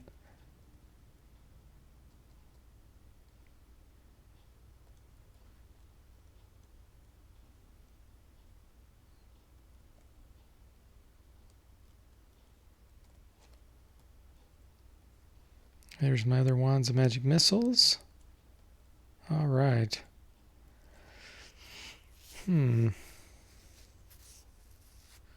distribute them.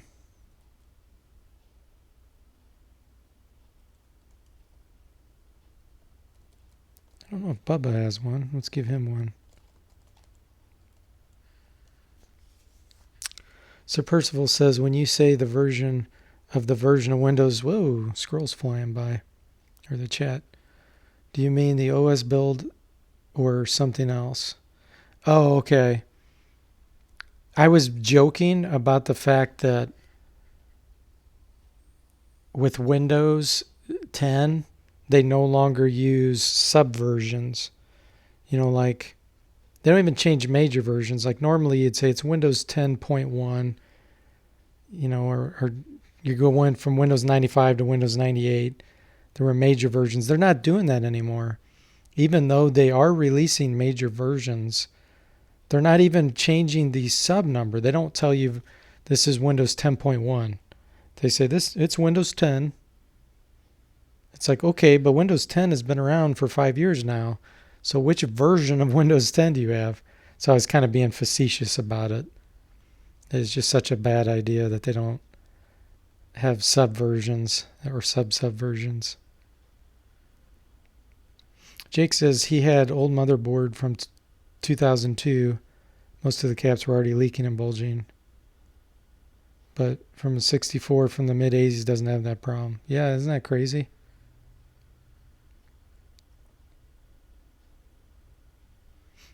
Murad says he's still using Windows because there's certain games you can't play. Yeah, there's a lot of software that doesn't run reliably on Linux right now. It's its biggest downfall.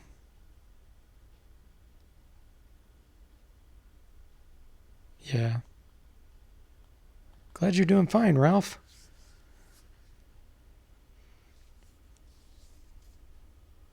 Yeah, I'm not talking about the category of Windows 10 that you have, like the home version, the pro version. I mean the actual version of the build.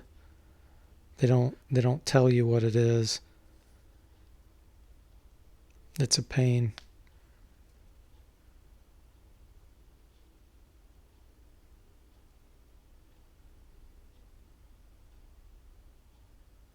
Sazstam says he has to deal with Windows 10 at work. Refers to the various versions by the release date code. Yeah, that's just so lame. Leave it to Microsoft. That's what they've always done over the years. They do not want to use other people's standards. IBM was kind of the same way. Big companies like to try to bully around other smaller companies and come up with their own standards. And it's like, just go with what other people do. Other people have been using subversions forever. Why would you, suddenly change it?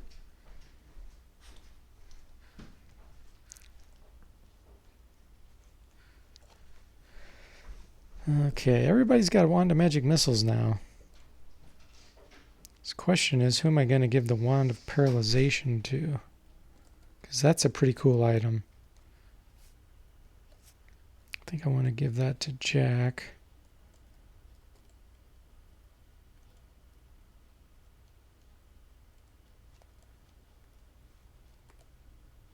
Okay.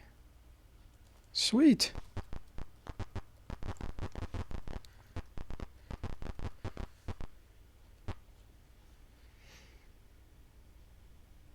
Yeah.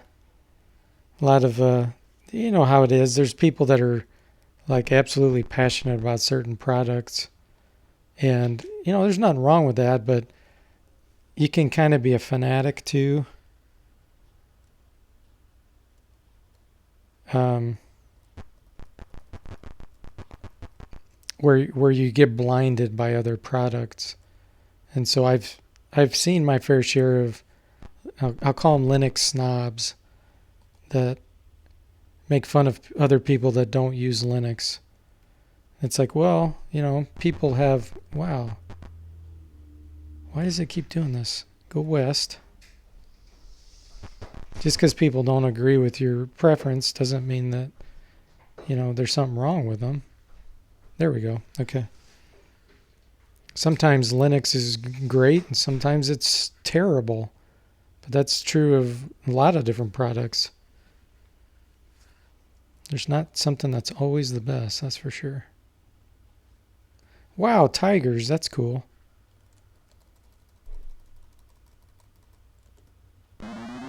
They have pretty good hit points too.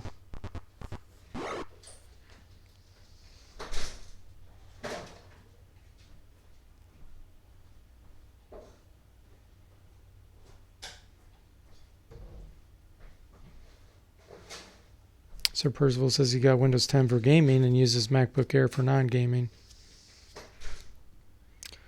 Liquid Metal Slime says if you have a Dwarven Thief with Constitution 20, does he regenerate in Pool of Darkness too? I don't know about Pool of Darkness.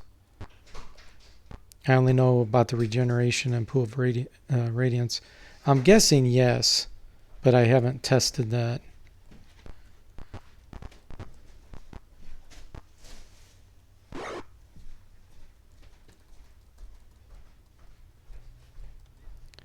The other thing I'm not 100% sure of is if you actually would keep your 20 Constitution when you transfer.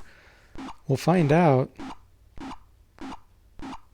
because I'll transfer these guys to Curse of the Azure Bonds, and then we'll know if it will transfer.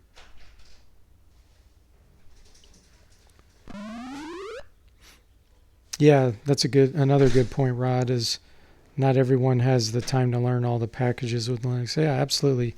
You definitely have to be more technical to use Linux. And when something goes wrong with Linux, it's a lot harder to solve because there's a lot less articles about it, or the articles are too technical for most people to understand. So those are good points too.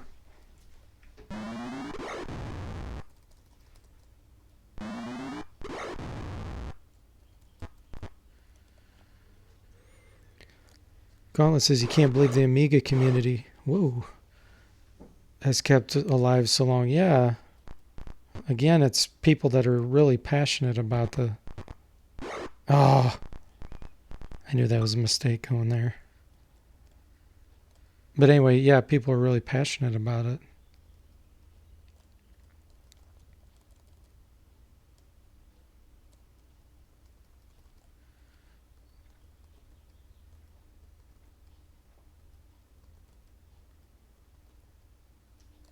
I'm actually going to use this blink spell here to try to protect Sasha.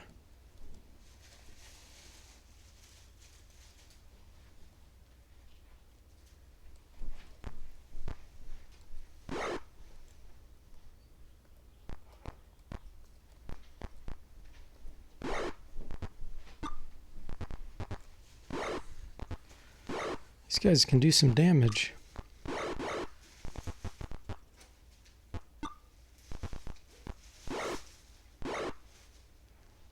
Yeah, a bunch of DLLs missing when you're trying to get it to run on Linux. Yeah, DLL hell, that's for sure.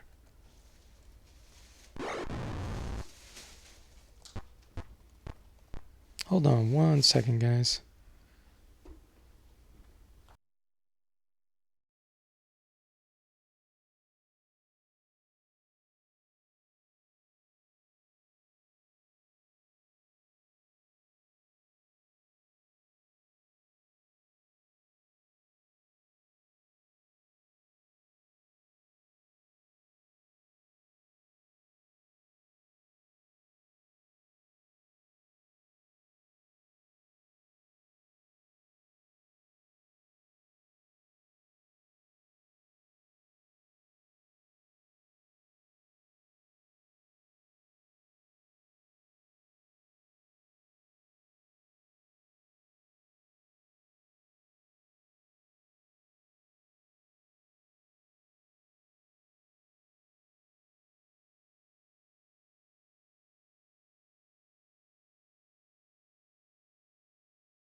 Okay, guys, I'm back.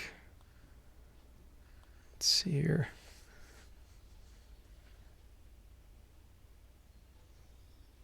Yeah, Gauntlet says he uses stop updates 10 to control the Windows 10 updates. Yeah, I just hacked the services and shut them down. But yep, that's another way to do it. Man, these guys are something else. Let's do another fireball.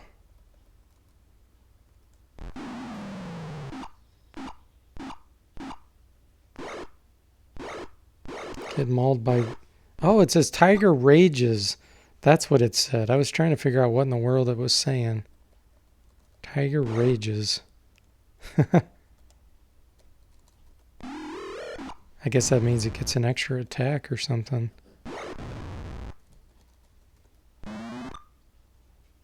Oh, now it's fleeing.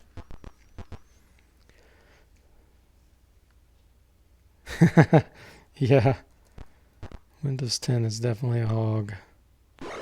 I shut down a lot of the services that come with it just because you don't need them.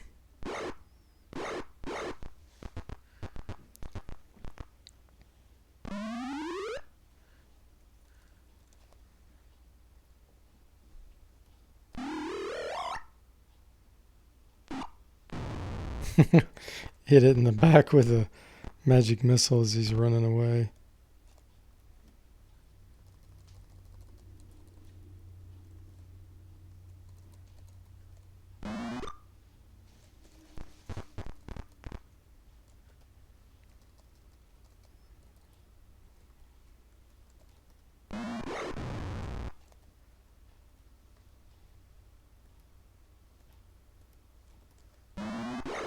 There we go. 622 experience. That's actually a lot for a Dungeons and Dragons encounter. I wonder if we can come down. Oh, see, look, here Bubba's going to heal the whole way. Just taking one step. Good old regeneration. No, I do not want to fight. Flee. Okay. Whew. Awesome. Oh, we'll see you later, Rod. Late to class. Let's see if we can rest here.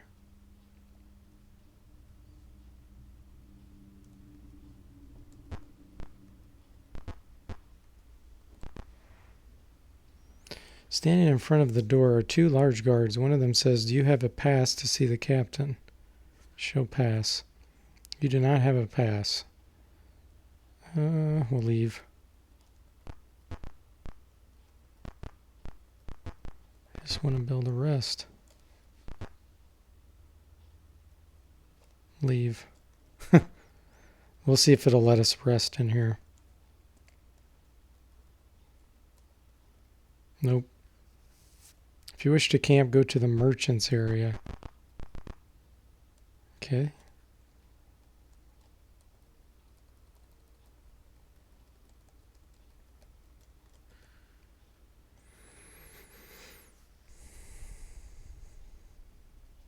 Yeah, I never played Dagger's Fall, Ralph, so I don't know. Sir Percival says it's not bad, it's just really buggy.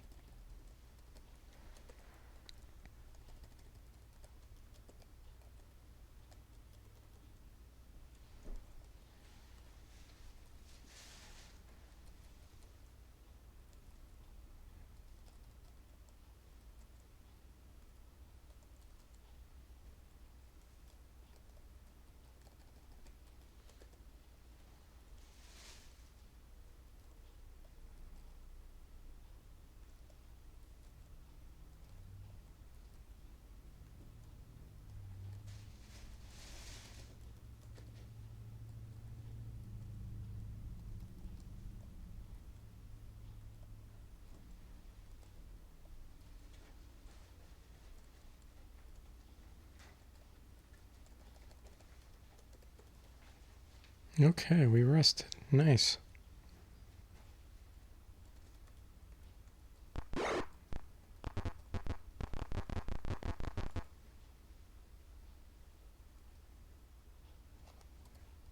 Let's continue on.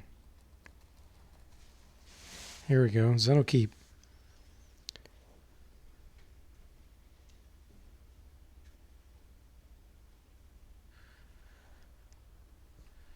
Group of men on horseback ride out to meet you. Their leader says, "Are you the diplomatic envoys from New Flan?" Say yes. Escort you. You are being escorted into Zeno Outpost. From here you see a large inner wall around the central keep. This area is busy with men entering and leaving barracks. You are led toward the central keep. You are inside the commandant's office. He greets you and you hand him the papers.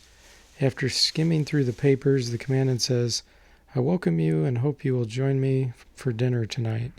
He tells a guard to give you a tour of the outpost. The guard giving the tour says, Here you see one of the fine barracks. There are 6 of these here, and each can hold 100 men. Over 100 men. Here you see one of our fine watchtowers, which were built by the finest stone masons in the land. From here you can also see our solidly built outside wall. This wall has survived many attacks, including one from a dragon. The guard says, "That concludes the tour. I will show you to your quarters." "Do not leave this area." He then leaves.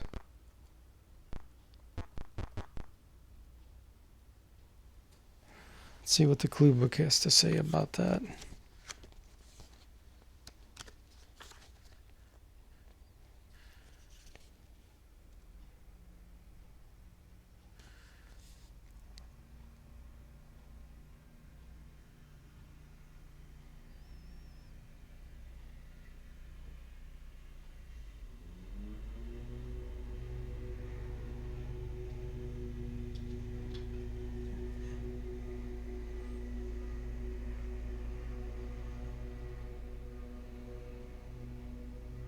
Okay, so I guess we do have to walk around.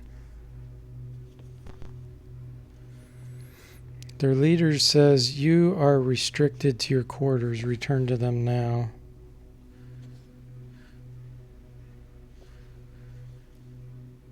According to this, there should be a door here, and there isn't.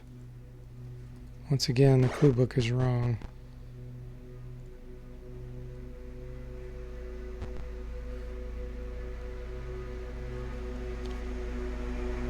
Try to force your way into the barracks, you'll start a fight. Okay, so all we need to do is escape this place, I believe. Wonder if we can bribe them. Oh, you angered the guards. Fine, we're going to attack you. So all we got to do is kill, escape, and then go back to Flan, it sounds like. What? 4 hit points? What the heck? That's it? Here I was expecting like a ton of guards. Those are like the most lame guards. They're like as tough as my mage. The heck? More guards are coming. Okay, are they 4 hit point? Yeah, they are. Ooh, 13 hit point corporal.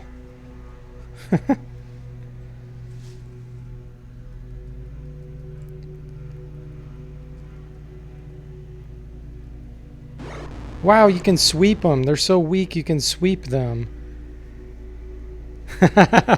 Sir Percival says 1 lawnmower attacks. That's funny. Sorry, guys. Yeah, that's a lawnmower outside. Sorry about that. I wasn't sure if you'd hear that through my headset, but yeah, you sure can.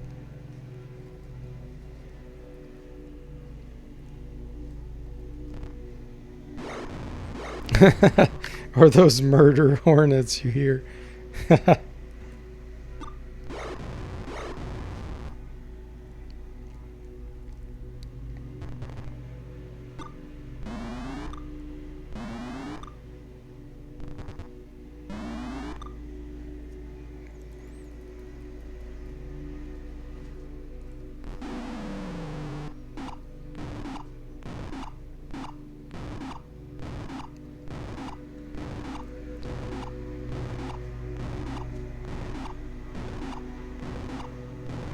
One corporal left. Why is that hero not using his sword? I'm confused. Wow, how many guards are there going to be here?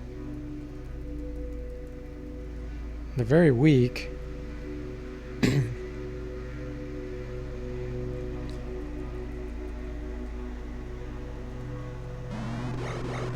You know they're weak when a mage can throw darts and kill them in one round, like one hit. That's pretty bad.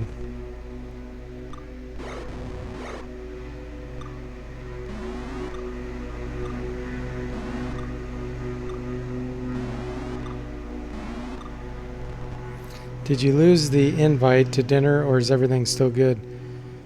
I think basically you don't really get invited to dinner. They say that, but then their plan is to kill you. So I think they basically lied to me is what happened there.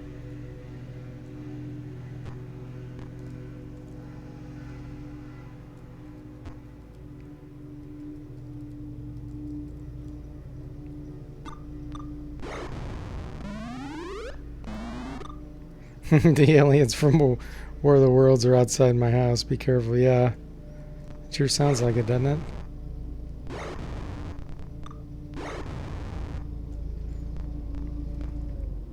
That's one movie I would love to see them redo exactly like the book.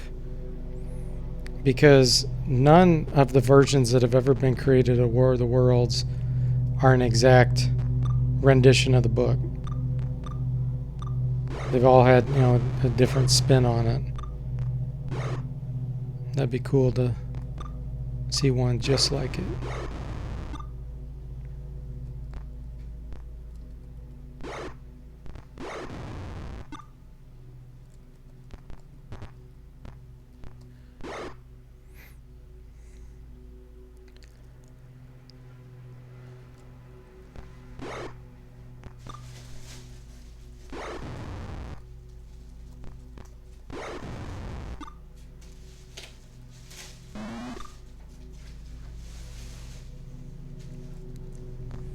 Sir Percival says, isn't there a BBC production of it historically?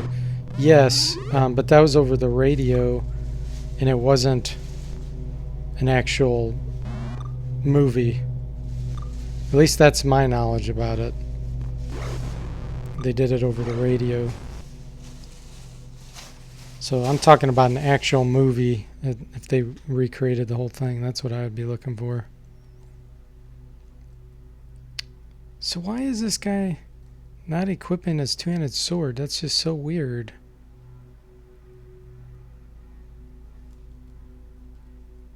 Okay, finally. Let's see if we can get out of here now.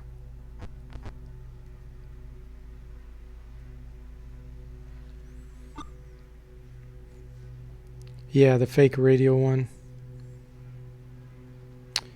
I don't know about a recent BBC production that was the actual movie. I know that there was someone did a fake, like they grabbed a bunch of scenes from things, but it wasn't a real movie. They didn't recreate the actual book. That's, again, my knowledge. If you know of something, let me know, let me know so I can look it up, but oh man, this is going to take a long time. I wonder if I have Fireball Scroll.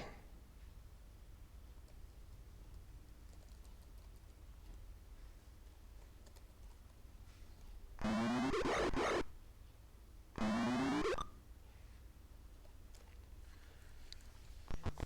talking about War of the Worlds, the original book.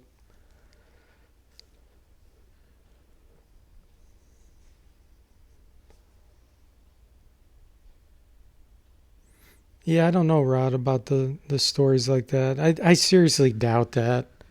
That's probably just, over dramatized nonsense.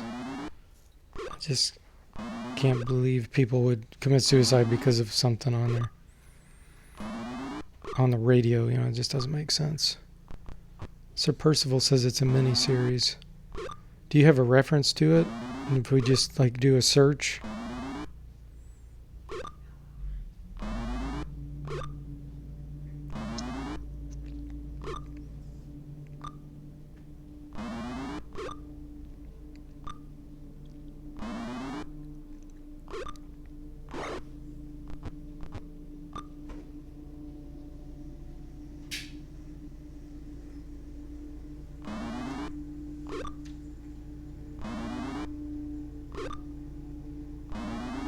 This is one tedious battle. Yeah, that's what I was thinking, Jake. I'm sure it was very exaggerated, the panic. The other thing I heard was that they said at the beginning of the show that this was a story. You know, so I don't know if it's people tuning in late that maybe got panicked, but if they tuned in late, they wouldn't know what the heck was going on because they would have missed part of the story. So, yeah, I don't know.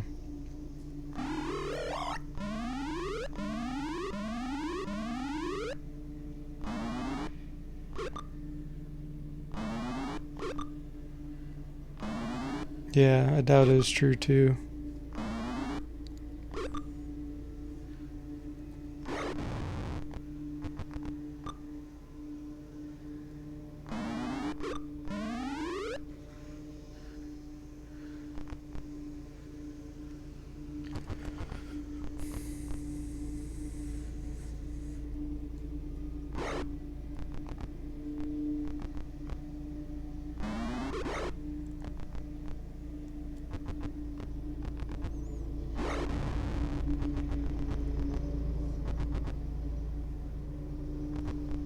Oh, so Rupert Graves is in it, huh?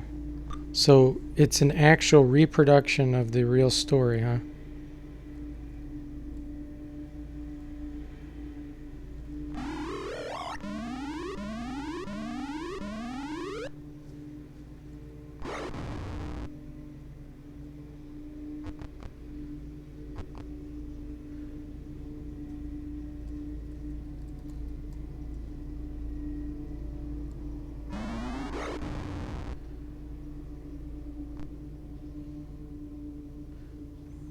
Yeah, that sucks for you, Rod, that you're stuck in your apartment or house.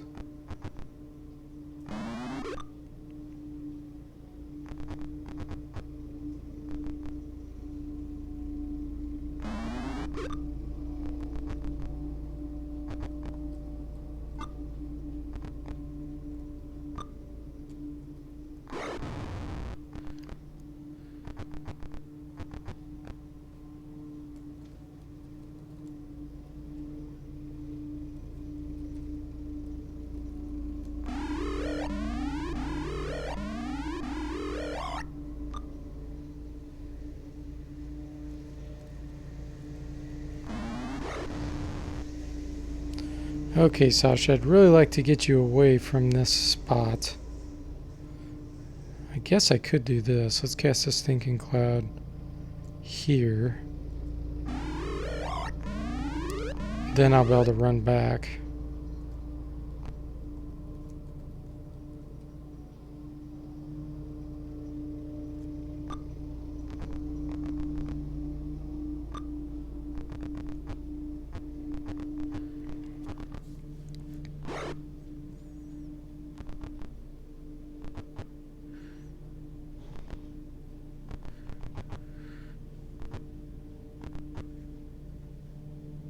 I did not expect to get into these tedious battles here. Should have saved my fireballs.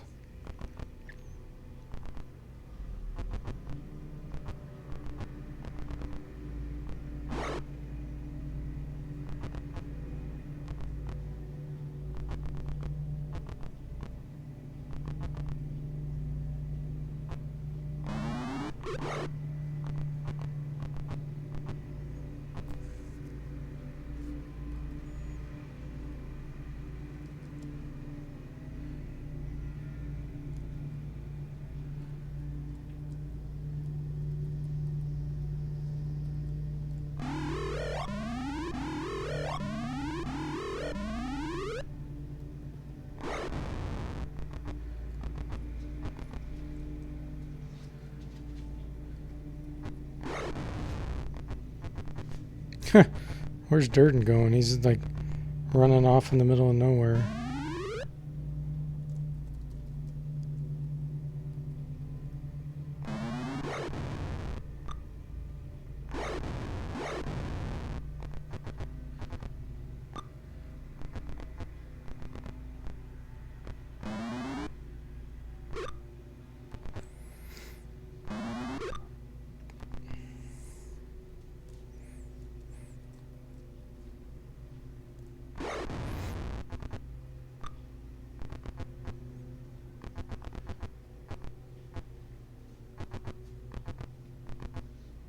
Those bandanas on there remind me of Karate Kid for some reason. There's a bunch of Karate Kid clones.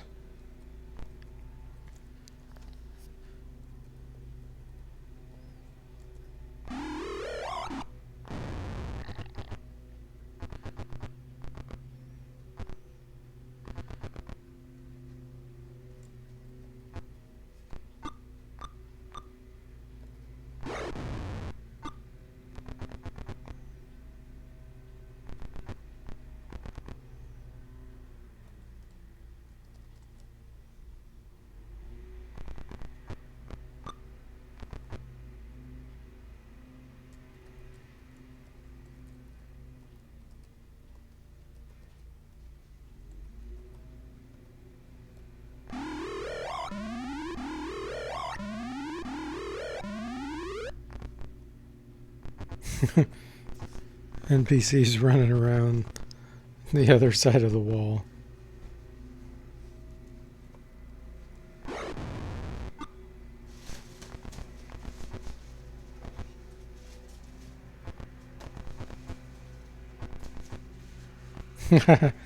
Yeah.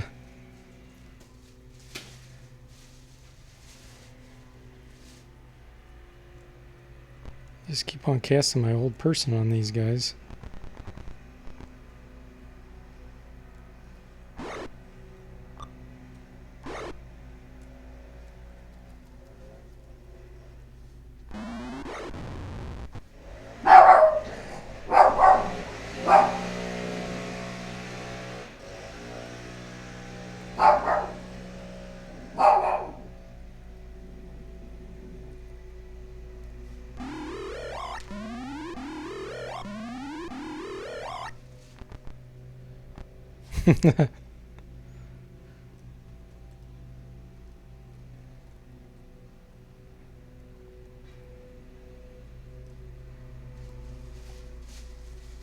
Alright, who are we going to hit with this?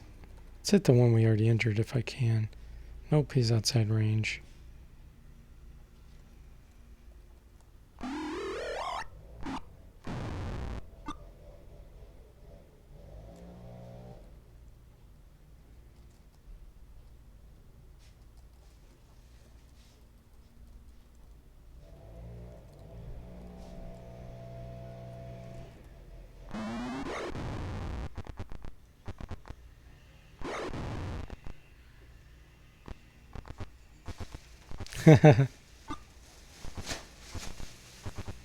Yeah. Hopefully they'll be done in any minute here.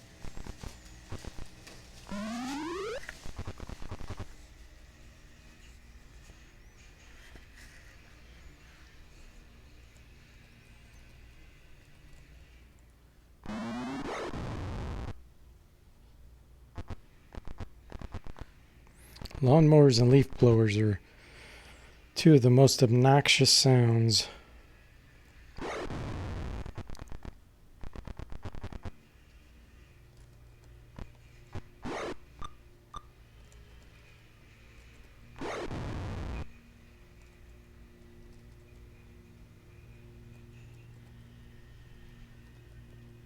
Trying to take out the ones that are held to have more hit points before their paralysis wears off.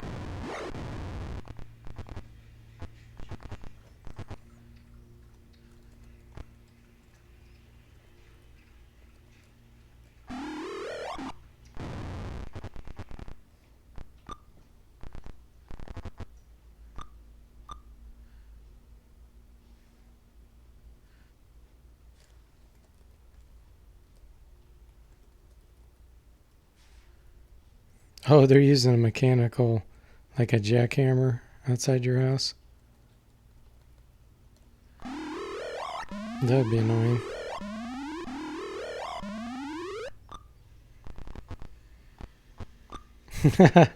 Gauntlet says it could be worse. Could be a PC speaker lawnmower sound. Yeah, that's true. That would be awful.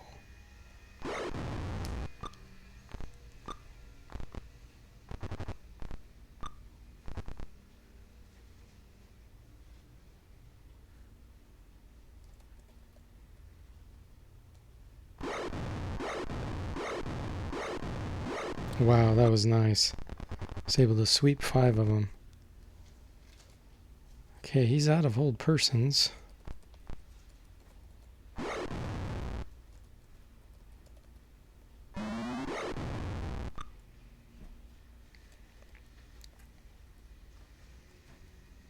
Oh, she's out of darts. Okay.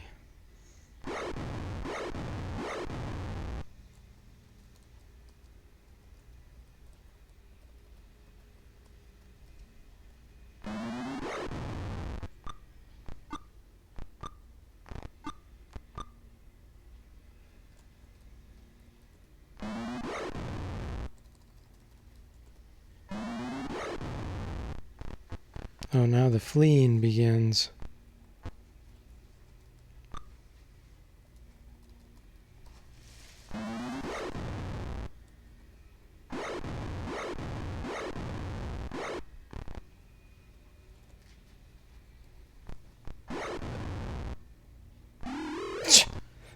Durden just now cast Cure Thy Wounds on himself. What the heck? So this whole time he's been hiding behind the wall there.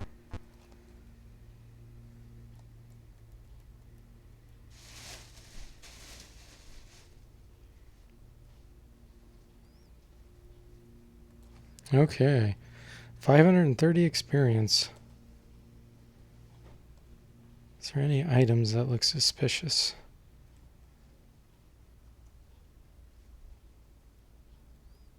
Gauntlets. Cool. Wonder if those are going to be gauntlets of ogre strength or something. I don't have detect magic, so I don't know. I usually take the first items and the last items. Or if I see something different in there. Oh wow, got more to fight. Are you kidding me? Oh my gosh.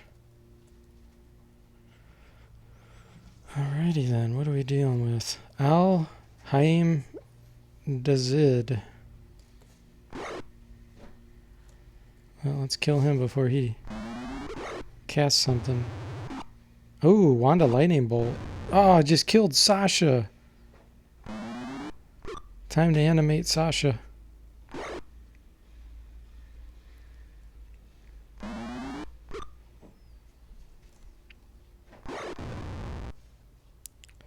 Which I don't know if I can do. Oh, I definitely can't now. The guy's standing on her. So, I will have to reload.